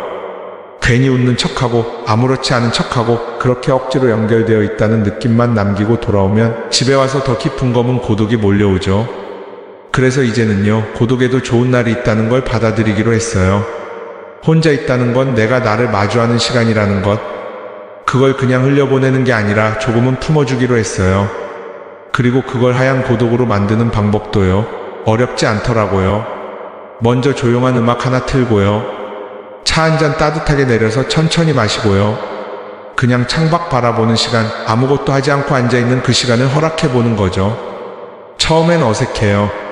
뭔가 해야 할 것 같고 내가 지금 너무 한가하게 사는 건 아닌가 싶기도 하고요. 근데 그게 익숙해지면 마음이 가라앉아요. 놀랍게도 내 안에 복잡했던 생각들이 정리되기 시작하거든요. 누가 뭘 하지 않아도 내가 나에게 괜찮다는 말을 속으로 건네게 돼요. 물론 검은 고독이 찾아오는 날도 여전히 있어요. 그건 어쩔 수 없어요. 인생이 항상 맑기만 하진 않으니까요.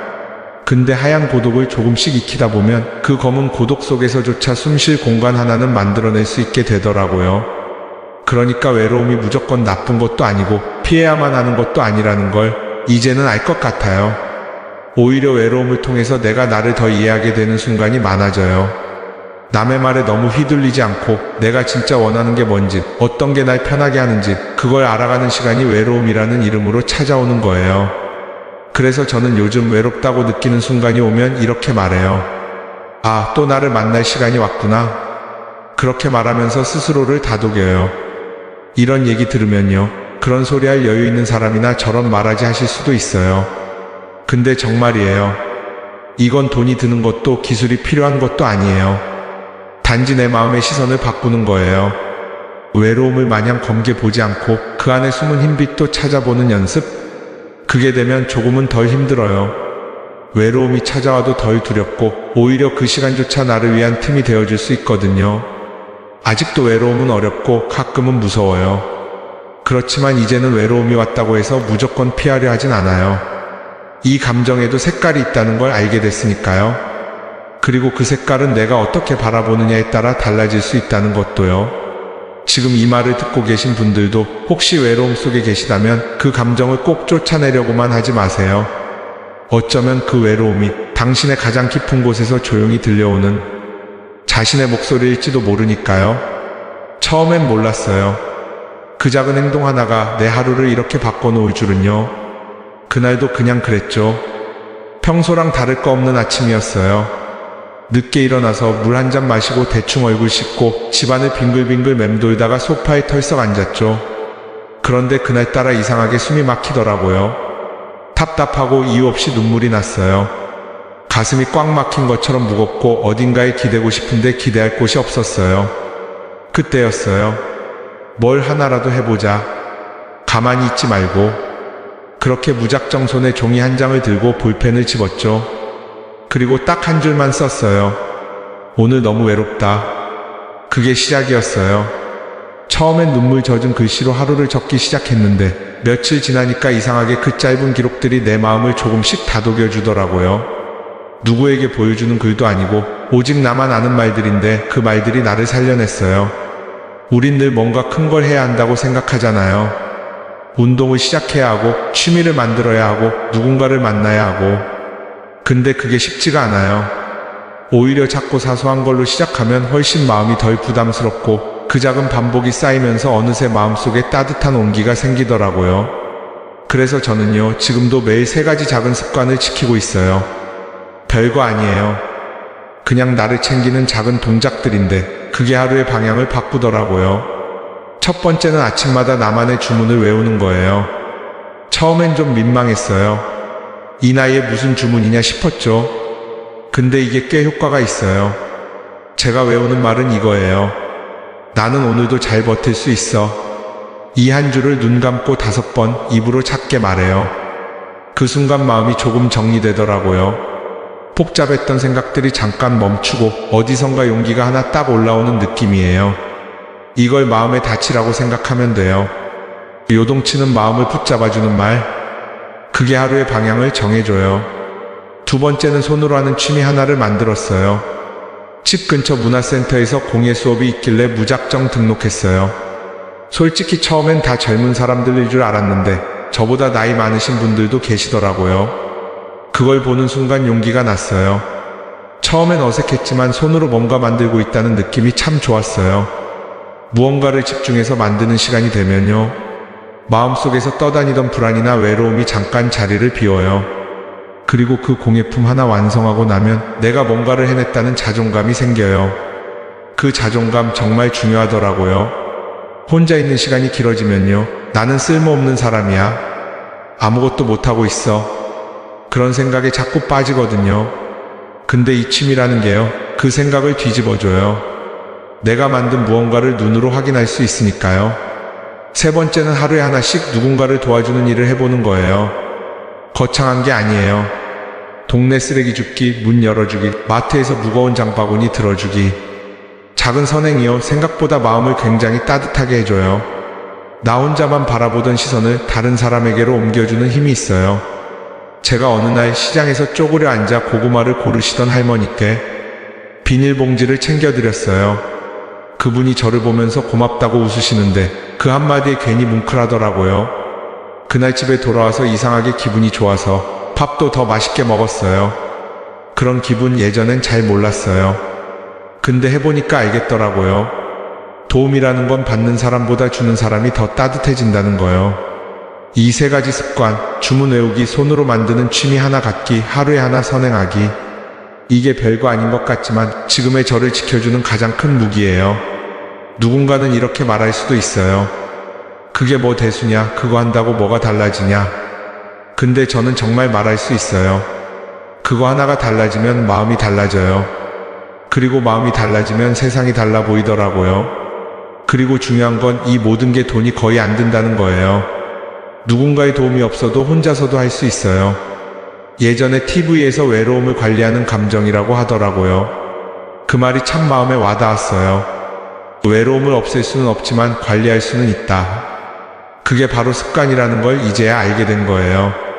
혹시 지금 듣고 계신 분 중에도 하루가 너무 길고 마음이 너무 지치고 아무것도 하고 싶지 않은 분이 있다면 이 말을 전해드리고 싶어요. 큰 거 하지 마세요. 작고 사소한 거 하나만 정하세요. 그걸 매일 반복하세요. 반복이 쌓이면 어느 날 갑자기 예전보다 덜 외롭네 하는 순간이 옵니다. 정말이에요. 외로움을 이기는 건 결국 거창한 변화가 아니라 작은 습관들이 만들어내는 따뜻한 반복이니까요. 어느 날 아침이었어요. 일어나자마자 문득 이런 생각이 들더라고요. 아, 이제는 사랑이 아니라 다른 게 더 필요하구나. 사랑이라는 말 예전엔 참 자주 꺼냈어요. 젊었을 땐 누군가를 좋아하면 다 사랑이라고 생각했고 자식들을 보며도 친구와의 정을 나누며도 이게 사랑이겠지 하며 살았던 것 같아요. 그런데 시간이 흐르고 사람들이 하나둘 멀어지고 관계라는 게 다 제각기 멀어져 가면서 문득 그런 생각이 든 거예요. 사랑만으로는 이 외로움을 채울 수가 없구나. 아무리 누군가 옆에 있어도 내 마음이 돌봐지지 않으면 그 관계는 더 깊은 외로움으로 이어지더라고요. 사람들은 쉽게 말하잖아요. 사랑이 있으면 괜찮아. 가족이 최고야. 그런데요, 저는 감히 말할 수 있어요. 사랑도 때로는 버거워요. 기대가 크면 실망도 크고 서운함도 크고 그게 쌓이면 결국 더 깊은 고립으로 이어지더라고요. 사랑이 나를 지켜주는 줄 알았는데 오히려 그 사랑에 너무 매달리다 보면 내 마음 하나 돌보지 못하고 자꾸 무너질 때가 있었어요. 그러고 보니 내가 가장 힘들었던 시간은 누군가에게 너무 기대고 있었던 시절이었어요. 제가 연락만 해주면 괜찮을 텐데, 나도 누가 챙겨줬으면 좋겠는데, 그렇게 누군가의 손길을 기다리면서 하루를 보내고 밤을 지새우고 결국 아무 일도 일어나지 않으면 그 허무함이 온몸을 휘감았어요. 그래서 어느 순간부터는 기다리는 마음을 조금 내려놓기로 했어요. 누군가가 나를 챙겨주지 않더라도 내가 나를 먼저 돌보자고요. 그게 말처럼 쉽진 않더라고요. 처음엔 어색했어요. 괜히 나 혼자서 나 자신을 다독이는 것도 민망했고요. 이게 무슨 의미가 있을까 싶었죠. 그런데도 조금씩 해봤어요. 거울 앞에 서서 내 얼굴을 한 번씩 쳐다보면서 오늘 잘 버티자 속삭여보고, 밥을 지을 때도 예전보다 반찬 하나라도 정성껏 올려보려고 했고요. 누구한테 보여주는 게 아니라 오직 나를 위해서 하는 일. 그게 처음에는 낯설고 어색했지만 이상하게도 어느 순간부터 마음에 잔잔한 물결이 일기 시작했어요. 내가 나를 챙긴다는 게 이렇게 사람을 단단하게 해주는 줄 몰랐어요. 사랑은 물론 중요해요. 사람과 사람 사이에 따뜻함이 있고 그 온기가 우리 삶을 지탱해주기도 하니까요. 하지만 사랑만으로는 부족할 때가 있어요. 그럴 땐 사랑보다 먼저 내 마음의 온도를 살피는 게 필요하다는 걸 알게 됐어요. 사실 그걸 깨닫게 된 계기가 있었어요. 동네 아주머니 한 분이 있었는데요. 평소에 참 잘 웃고 사람 좋아 보이는 분이셨어요. 그런데 어느 날 저랑 단둘이 얘기를 하시다가 갑자기 이런 말씀을 하시더라고요. 나는 누가 나한테 사랑한다고 말하면 오히려 불안해. 그 말 듣고 기대했다가 또 혼자일까봐 겁이 나거든. 그 말이 가슴에 박혔어요. 사랑이라는 말이 오히려 두려움이 될 수 있다는 걸 그때 처음 알았죠. 그 이후로 전 사랑보다 신뢰를 더 중요하게 여기게 됐어요. 누군가가 내 옆에 있어주지 않아도 괜찮고 누군가가 나를 챙겨주지 않아도 괜찮은 상태, 내가 나를 믿고 내가 나를 책임질 수 있는 상태, 그게 바로 마음을 돌보는 힘이구나. 그걸 깨달았어요. 그리고 또 한 가지 중요한 걸 알게 됐어요. 내 마음을 돌보는 데 있어 다른 사람과의 연결이 얼마나 중요한지도요. 이전에는 누군가에게 마음을 여는 게 부담스럽고 두려웠어요. 내가 내 감정을 표현하면 혹시 오해받을까봐, 상처받을까봐 피하기만 했죠. 근데요, 요즘은 조금 달라졌어요. 어색하고 망설여지더라도 내가 먼저 안부 인사를 건네보기로 했어요. 전화 한 통, 문자 한 줄. 잘 지내시죠? 오늘은 바람이 참 시원하네요. 그게 별거 아닌 것 같아도 상대방이 고맙다고 말할 때 나도 모르게 마음이 데워지더라고요. 우리 삶에서 필요한 건 크고 거창한 사랑이 아니라 이렇게 가볍고 조용한 관심, 그리고 그걸 나눌 수 있는 용기였던 거죠. 사랑이라는 단어 대신 요즘은 이런 말을 더 자주 써요. 서로 마음이 통하는 사람, 불편하지 않은 사람, 같이 있어도 말이 필요 없는 사람. 이런 관계가 우리를 덜 외롭게 해주고 무너지지 않게 붙잡아 주더라고요. 그래서 이젠 이렇게 생각해요. 진짜 필요한 건 사랑보다 관심이고 기대보다 이해이고 붙잡는 마음보다 함께 걷는 마음이라고요. 그리고 그 모든 시작은 내 마음을 내가 돌보는 것에서 출발한다는 걸 이제야 깨닫게 된 거죠. 오늘도 여전히 혼자 있는 시간이 많고 가끔은 이유 없는 허전함이 밀려오기도 해요. 그럴 때면 내가 나에게 물어요. 지금 뭐가 제일 필요하니? 어디가 불편하니? 그리고 그 대답을 조용히 들어줘요. 그게 내가 나에게 줄 수 있는 가장 따뜻한 위로라는 걸 알게 되었거든요. 이렇게 마음을 들여다보는 일, 그게 곧 외로움을 견디는 힘이 되고 우리 삶의 균형을 지켜주는 가장 소중한 버팀목이 돼요. 사랑보다 중요한 건 바로 이 마음을 돌보는 힘이에요. 내가 나를 포기하지 않는 것, 내 마음을 가장 먼저 이해해주는 사람이 나 자신이 되는 것, 그게 바로 우리가 외로움 속에서도 무너지지 않고 하루하루를 잘 살아갈 수 있는 진짜 힘 아닐까요? 오늘 황창현 신부님 명품 강론 한 번 더 들으시면 새로운 의미를 찾으실 수 있습니다. 반복 재생하겠습니다. 오늘은 외로우십니까? 라는 주제로 강의를 하도록 하겠습니다. 여러분들 외로우세요? 안 외로우세요? 안 외로워요? 외로운 분들이 계세요? 외롭죠? 사실은 여기 계신 분들 중에 단 한 분도 안 외로우신 분은 없어요. 예, 아무리 행복한 사람이라도 문득 외로울 때가 있어요. 아무리 행복한 사람이라도. 여러분들 낙엽이 막 떨어지고 막 바람에 그냥 낙엽이 스산하게 막 날릴 때 그거 보면은 마음이 왠지 좀 쓸쓸하고 외롭지 않으세요? 예, 한 입을 덮고 사는 남편이 어느 날 그냥 등 돌리고 말도 안 하고 그냥 그러고 있으면은 외로워요, 안 외로워요? 우리 인간은요 고독할 수밖에 없어요. 얼마 전에 또 행복, 자살이라는 말을 거꾸로 하면은 살자라는 말이다라고 강의를 했던 이 최윤희 씨가 루푸스 병에 걸려갖고 어떻게 했죠? 자살했어요. 너무 아프기 때문에. 그런데 이 최윤희 씨는 자살을 했는데 남편이 어떻게 따라 죽었죠? 저는 어떻게 보면 최윤희 씨가 이 목숨을 끊은 건 우리 교회법적으로 교회가 가르치는 거에 안 맞죠. 여러분들, 내가 병이 들어갖고 이제 막 죽기 일보 직전이야. 그래갖고 남편한테 여보 나 죽으면 당신 어떻게 할 거야? 근데 남편이 난 당신 없으면 못 살아. 당신 없으면 난 따라 죽을 거야. 그럼 여러분들 그 말 들어도 좋아요, 안 좋아요? 좋죠? 아, 나 죽는데 따라 죽는다는데 얼마나 마음 위로가 돼요. 근데 사실 따라 죽을 수 있는 남편 몇 명이나 될 것 같아요, 여러분들 죽으면은? 없어요? 어쨌든 아무리 행복론을 강의했던 그 당사자도 그 병이라는 그 고통에 이기질 못했던 거죠. 그 예수님은 외로웠겠어요, 안 외로웠겠어요? 예수님도 외로웠어요. 예수님이요, 이 뭐라고 그러셨냐면, 오늘 루카복음에 말씀이 나오지만은 예수님이 갈릴레아에서 예루살렘으로 올라가는데 중간에 사마리아라는 지역을 지나가면 지름길로 가세요. 그러니까 그 사마리아라는 동네를 딱 들어가려고 그러니까 사마리아 사람들이 예수님이 예루살렘에, 이 사마리아하고 예루살렘 사람들은 원수지간이에요. 그러니까 우리 동네를 지나서 예루살렘에 올라가는 걸 용납을 안 하세요. 용납을 안 합니다, 사마리아 사람들이.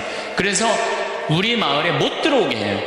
그러니까 그냥 야고보하고 요한이 너무너무 화가 나갖고 뭐라고 그랬냐면, 주님, 하늘에서 불을 내려다가 살라버릴까요?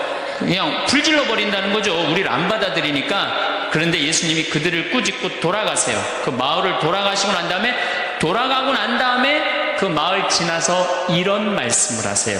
하늘의 새도 보금자리가 있고 여우도 굴이 있지만 사람의 아들은 머리 둘 곳조차 없다, 이렇게 말씀하세요.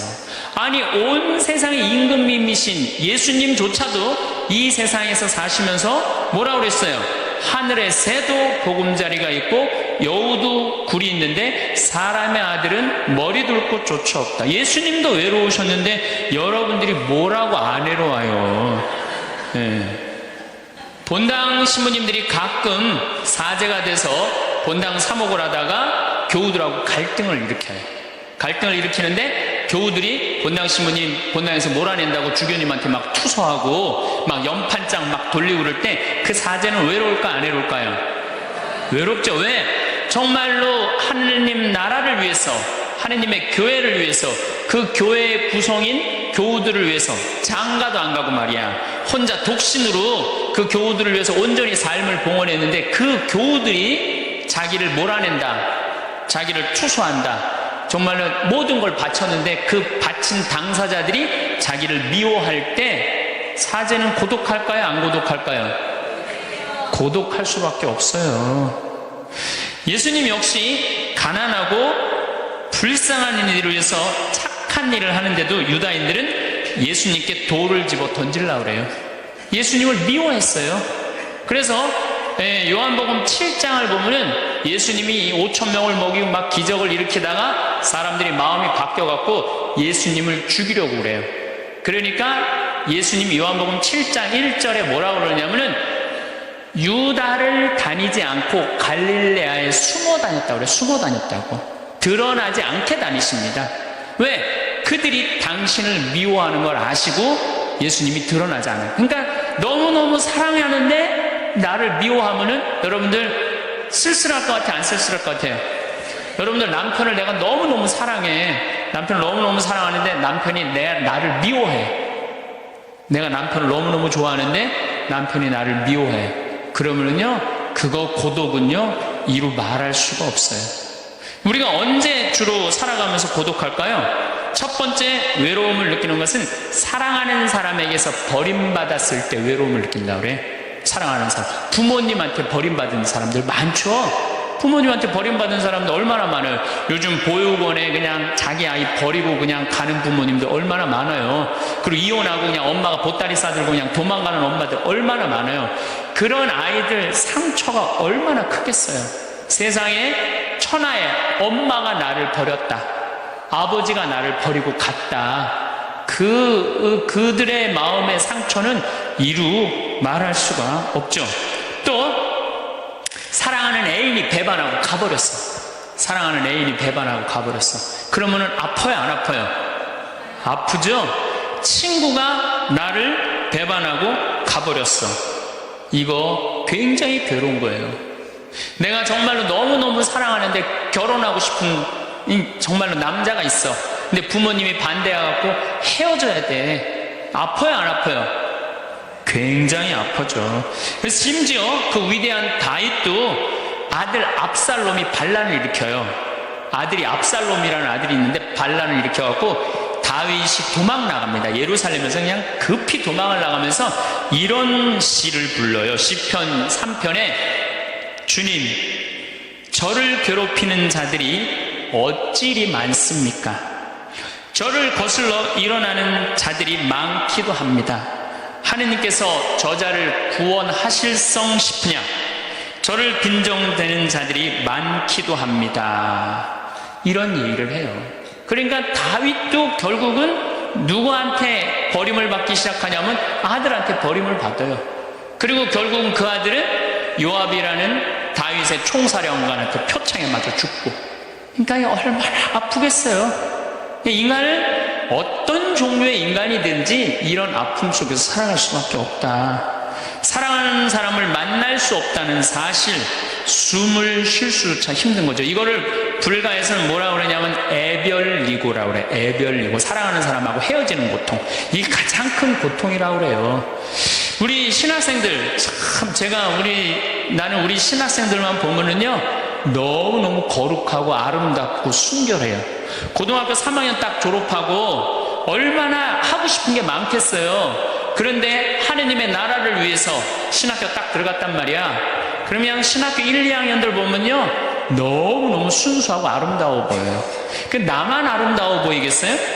우리 여러분들 보면 이쁘겠어, 안 이뻐? 우리 신학생 1, 2학년 학사님들 보면 이쁘죠? 여러분들만 이쁘겠어요? 20살, 21살 된 여자애들은 이쁠 것 같아요, 안 이쁠 것 같아요? 신학생들이 너무너무 매력이 있잖아요.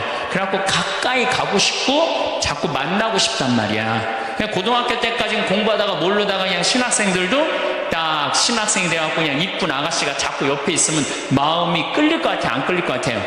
끌릴 수밖에 없어요. 사람은요, 어쩔 수가 없어요.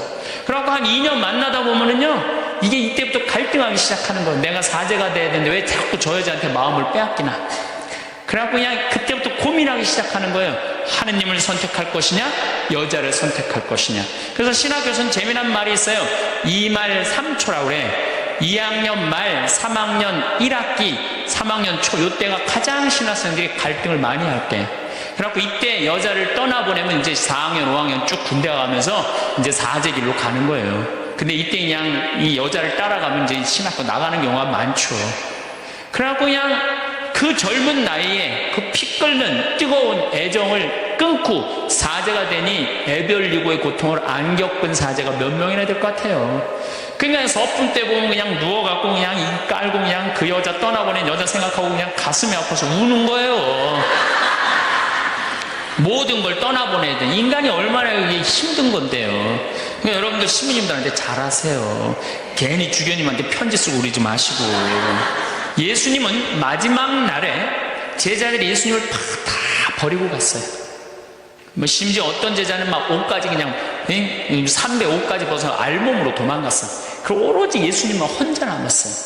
그러니까 예수님 외롭겠어요, 안 외롭겠어요? 외롭죠. 그러니까 예수님은 이런 말씀을 하신 거예요. 하늘의 새도 보금자리가 있고 여우도 굴이 있는데 사람의 아들은 머리 둘 곳조차 없다. 그 맞는 말씀이에요. 두 번째, 우리가 주로 언제 외로워? 어느 누구에게도 도움을 받을 수 없을 때 우리는 외로워요. 내 아들이 정말 병이 걸려갖고 이제 수술을 해야 되는데 병원비가 없어. 그래갖고 그냥 정말로 친하다는 친구한테 가갖고 우리 아들이 지금 수술을 해야 되는데 병원비가 없으니까 병원비 좀 꿔줘. 정말 친하다고 생각했던 친구가 이런 지하에 나는 돈 없어. 미안해. 그리고 그냥 돌아서 나올 때 쓸쓸합니까? 안 쓸쓸합니까?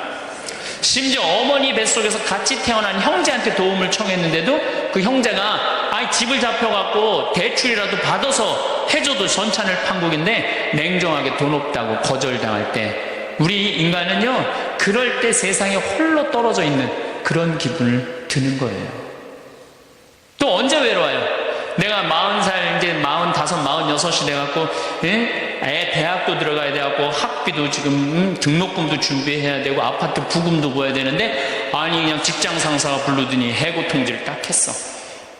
그럼 이 40대 가장은 얼마나 쓸쓸하겠어요? 갈 데가 아무 데도 없는 거죠.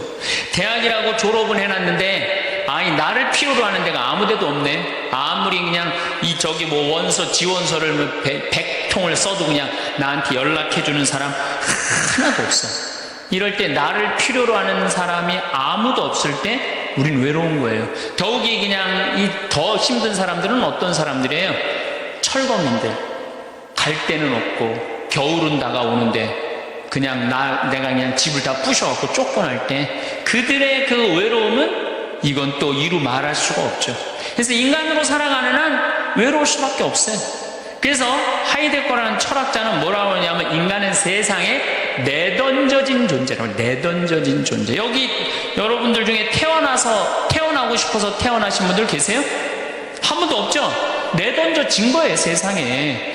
귀양 내던져질 거면 삼성 이건희 회장님 집에 내던져지든지 아니면 정주영 회장님 집에 내던져지든지 그럼 그냥 팔자라도 편안할 텐데 내던져지고 보니까 그냥 똥구멍이 찢어지게 가난한 집에 그냥 내던져진 거야. 그냥 인생 그냥 피곤한 거죠. 그리고 귀양 태어날 거면은 장동건이나 고소영 씨처럼 얼굴이 잘생기거나 이쁘게라도 태어나면은 얼굴로라도 먹고 사는데 또 가난한 집에 내던져졌는데 얼굴은 또 씹다 뱉은 수제비 같이 생겨버렸네. 요즘은 그냥 막 텔레비전 막 이런 시대 아니에요. 그래갖고 그냥 키 크고 잘생기고 막 이런 거에 그냥 뭐든지 그냥 사람들이 그냥 눈이 멀어 있잖아요.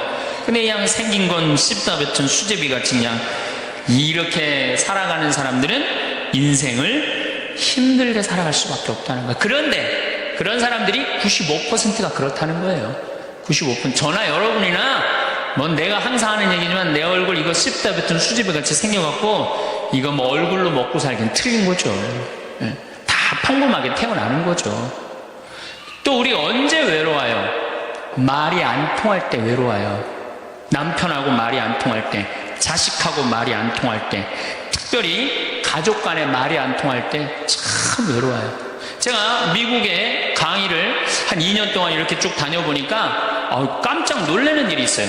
엄마 아빠는 영어를 못하고 애들은 영어만 하는 거예요. 그러니까 애들은 그냥 막 영어를 너무너무 잘하고 애들 하는 말을 엄마 아빠가 못 알아듣는 거예요. 그러니까 엄마 아빠하고 말이 안 통하는 거 애들하고 기본적인 거 밥 먹어라, 학교 갔다 와라 이거 외에는 말이 안 통하는 애들이 참 많더라고요.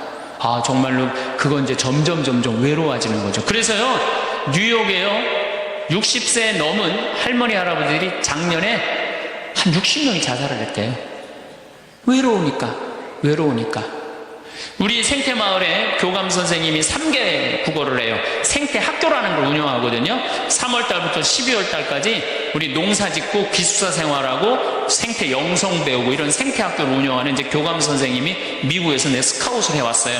스카웃을 해왔는데 이 교감 선생님 아들이 미국 콜롬비아 대학 4년 장학생이에요. 미국에서 태어난 거죠. 나도 한번 만나봤는데 애가 굉장히 괜찮아요. 근데 얘가 이제 아버지 생일날 카드를 보낸 거예요. 한글을 배워서. 삐뚤삐뚤한 글씨를 써갖고 편지를 보냈는데 딱 3줄 보냈어요. 아버지 사랑합니다. 아버지 생일 축하합니다. 그리고 맨 끝에 뭐라고 썼느냐면은 네 아들 윤진이가 이렇게 해서 보냈더라고요. 말이 안 통하는 거지. 말이 안 통하는 거지. 한국에서 보면은, 그런데 이게 미국 사회에서만 서로 말이 안 통하는 게 아니야. 한국에서도 퇴근을 했는데 부인이 남편을 투명인간 취급하는 부인들 많아요. 들어오거나 말거나 말도 안 하고 그냥 밥 차려놓고 밥 차려놨으니까 먹으라고 그러고 사람 그냥 투명인간 취급하는 경우 많죠. 그렇죠? 자식들도 집에 와서 엄마 아버지한테 다소곳하게 하지 않고 자기 방에 쑥 들어가고 하루 종일 한 가족이 집에 살면서 5분 이상 대화를 안 한다는 거 아니에요. 이게 말이 안 통하니 이 집이 외롭겠어요, 안 외롭겠어요? 모이면 하루에 있었던 일 얘기하고 서로 그냥 다정하게 대화를 나눠야 되는데 우리가 지금 말이 안 통해, 서로. 그 외로울 수밖에 없죠. 또 언제 외로워요?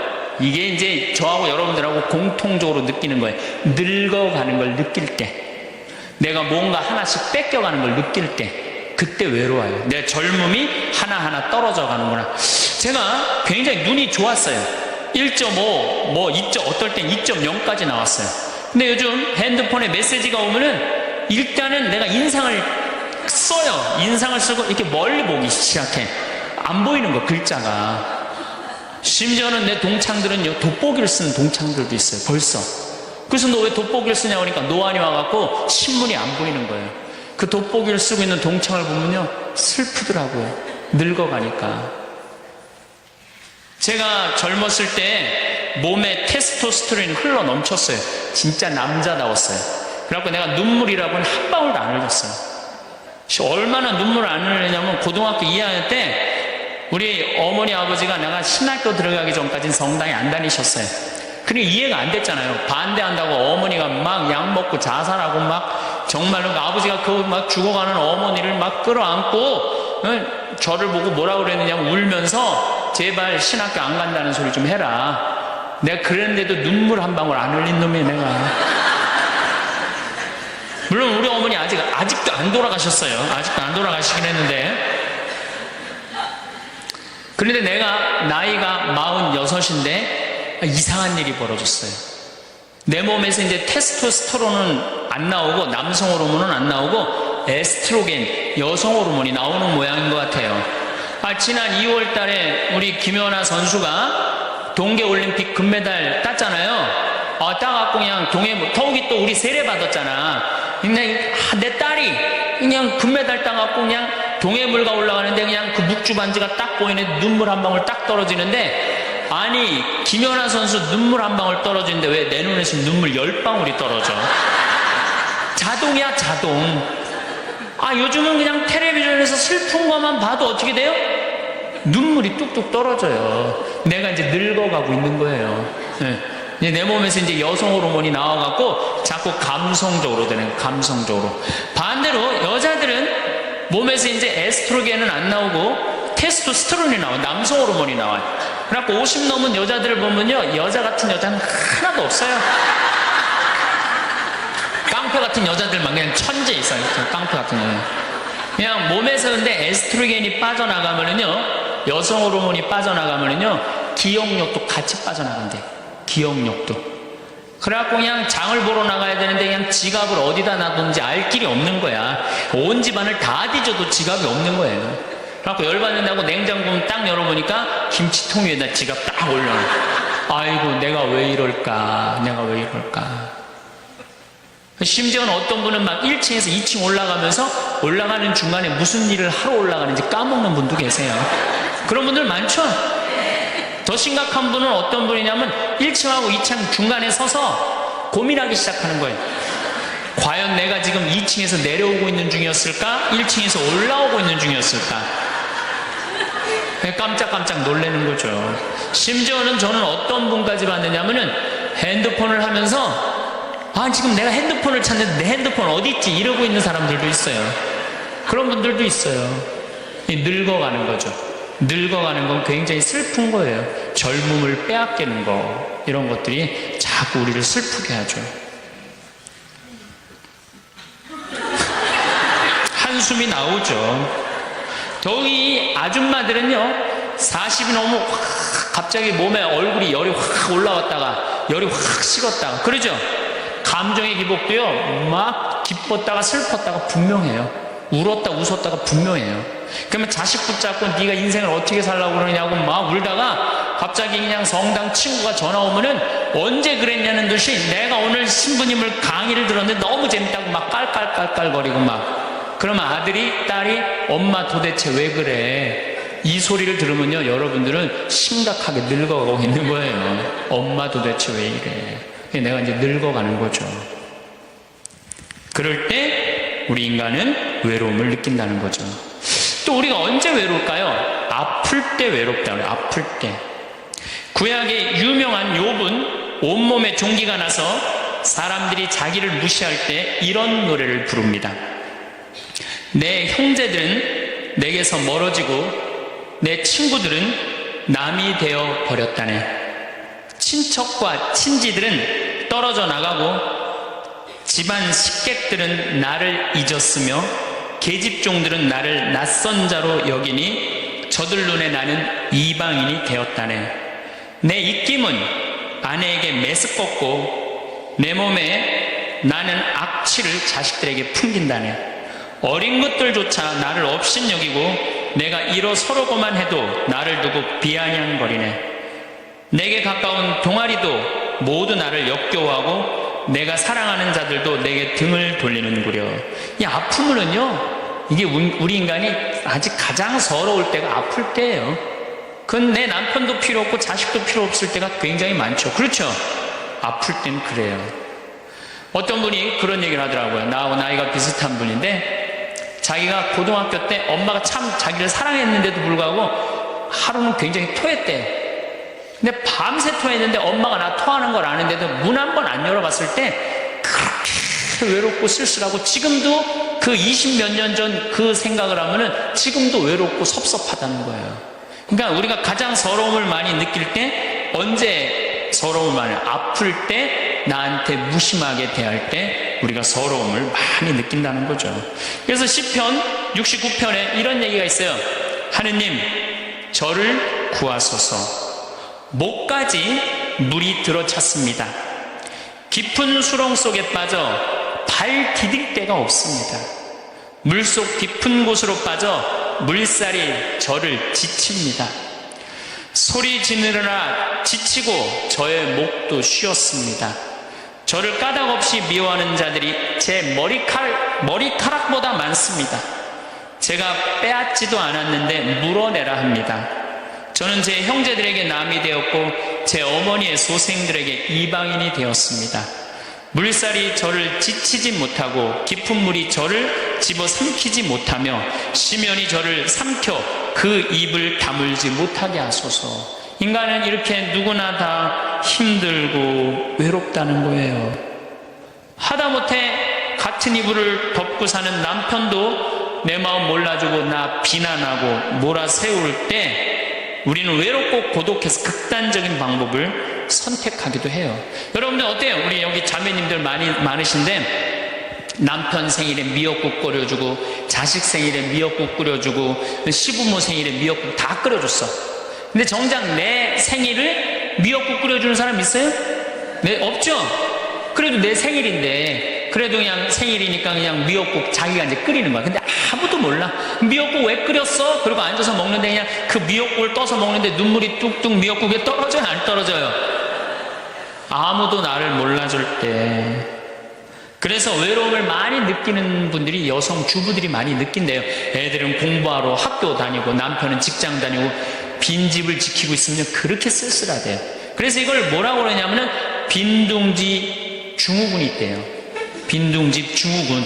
빈둥지에서 그냥 혼자 그냥 굉장히 그러니까 40대 때 주부 우울증이 그렇게 많은 거예요. 네, 그분들이. 그런데 놀랍게도 독신으로 사는 여성보다는 결혼한 여성이 더 외롭대요. 독신으로 사는 혼자 사는 여자는 자기가 처음부터 외로울 거라고 생각을 하고 혼자 그냥 미역국 끓여 먹으면 당연하게 생각을 하는 거야. 근데 결혼한 사람은 바라는 게 많잖아요. 근데 남이 안 해주면 더 외로운 거야. 근데 놀랍게도 더 놀라운 건 뭐냐? 40대 자살률을 보면은 여자보다도 남자가 3배 더 많이 죽는데요. 그러니까 여러분들보다 누가 더 많이 외로움을 탄다고 생각하시면 돼요? 남자가 더 많이 탄다고 생각합니다. 이 인간이 다 외로운 거야. 어떻게 보면 다 불쌍해.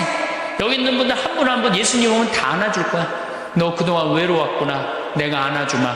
다 그럴 거예요. 여기서는 웃고 있지만 막상 돌아가서 집에 가보면 눈물을 흘리는 분들 많을 거라는 얘기죠. 저는 외로울 것 같아요? 안 외로울 것 같아요? 저도 외로워요. 제가 92년도 철산성당에서 보좌신부, 경기도 광명 철산성당에서 보좌신부를 했는데 한 12월 15일쯤 됐어요. 아이들이 연합고사 본 날이에요. 그래갖고 저녁 먹고 이제 성당을 이렇게 산책을 하는데 이 지하실에서 뭐 난리도 아니에요. 뭐 의자 부시는 소리에 뭐 비명 소리에 정신이 하나도 없더라고요. 그래서 내려가서 보니까 아이들이 소주를 먹고 어떻게 하느냐면은 뭐 난리도 아니야. 뭐 자기네들끼리 의자를 부시고 끌어안고 울고 별놈이 다 있더라고요.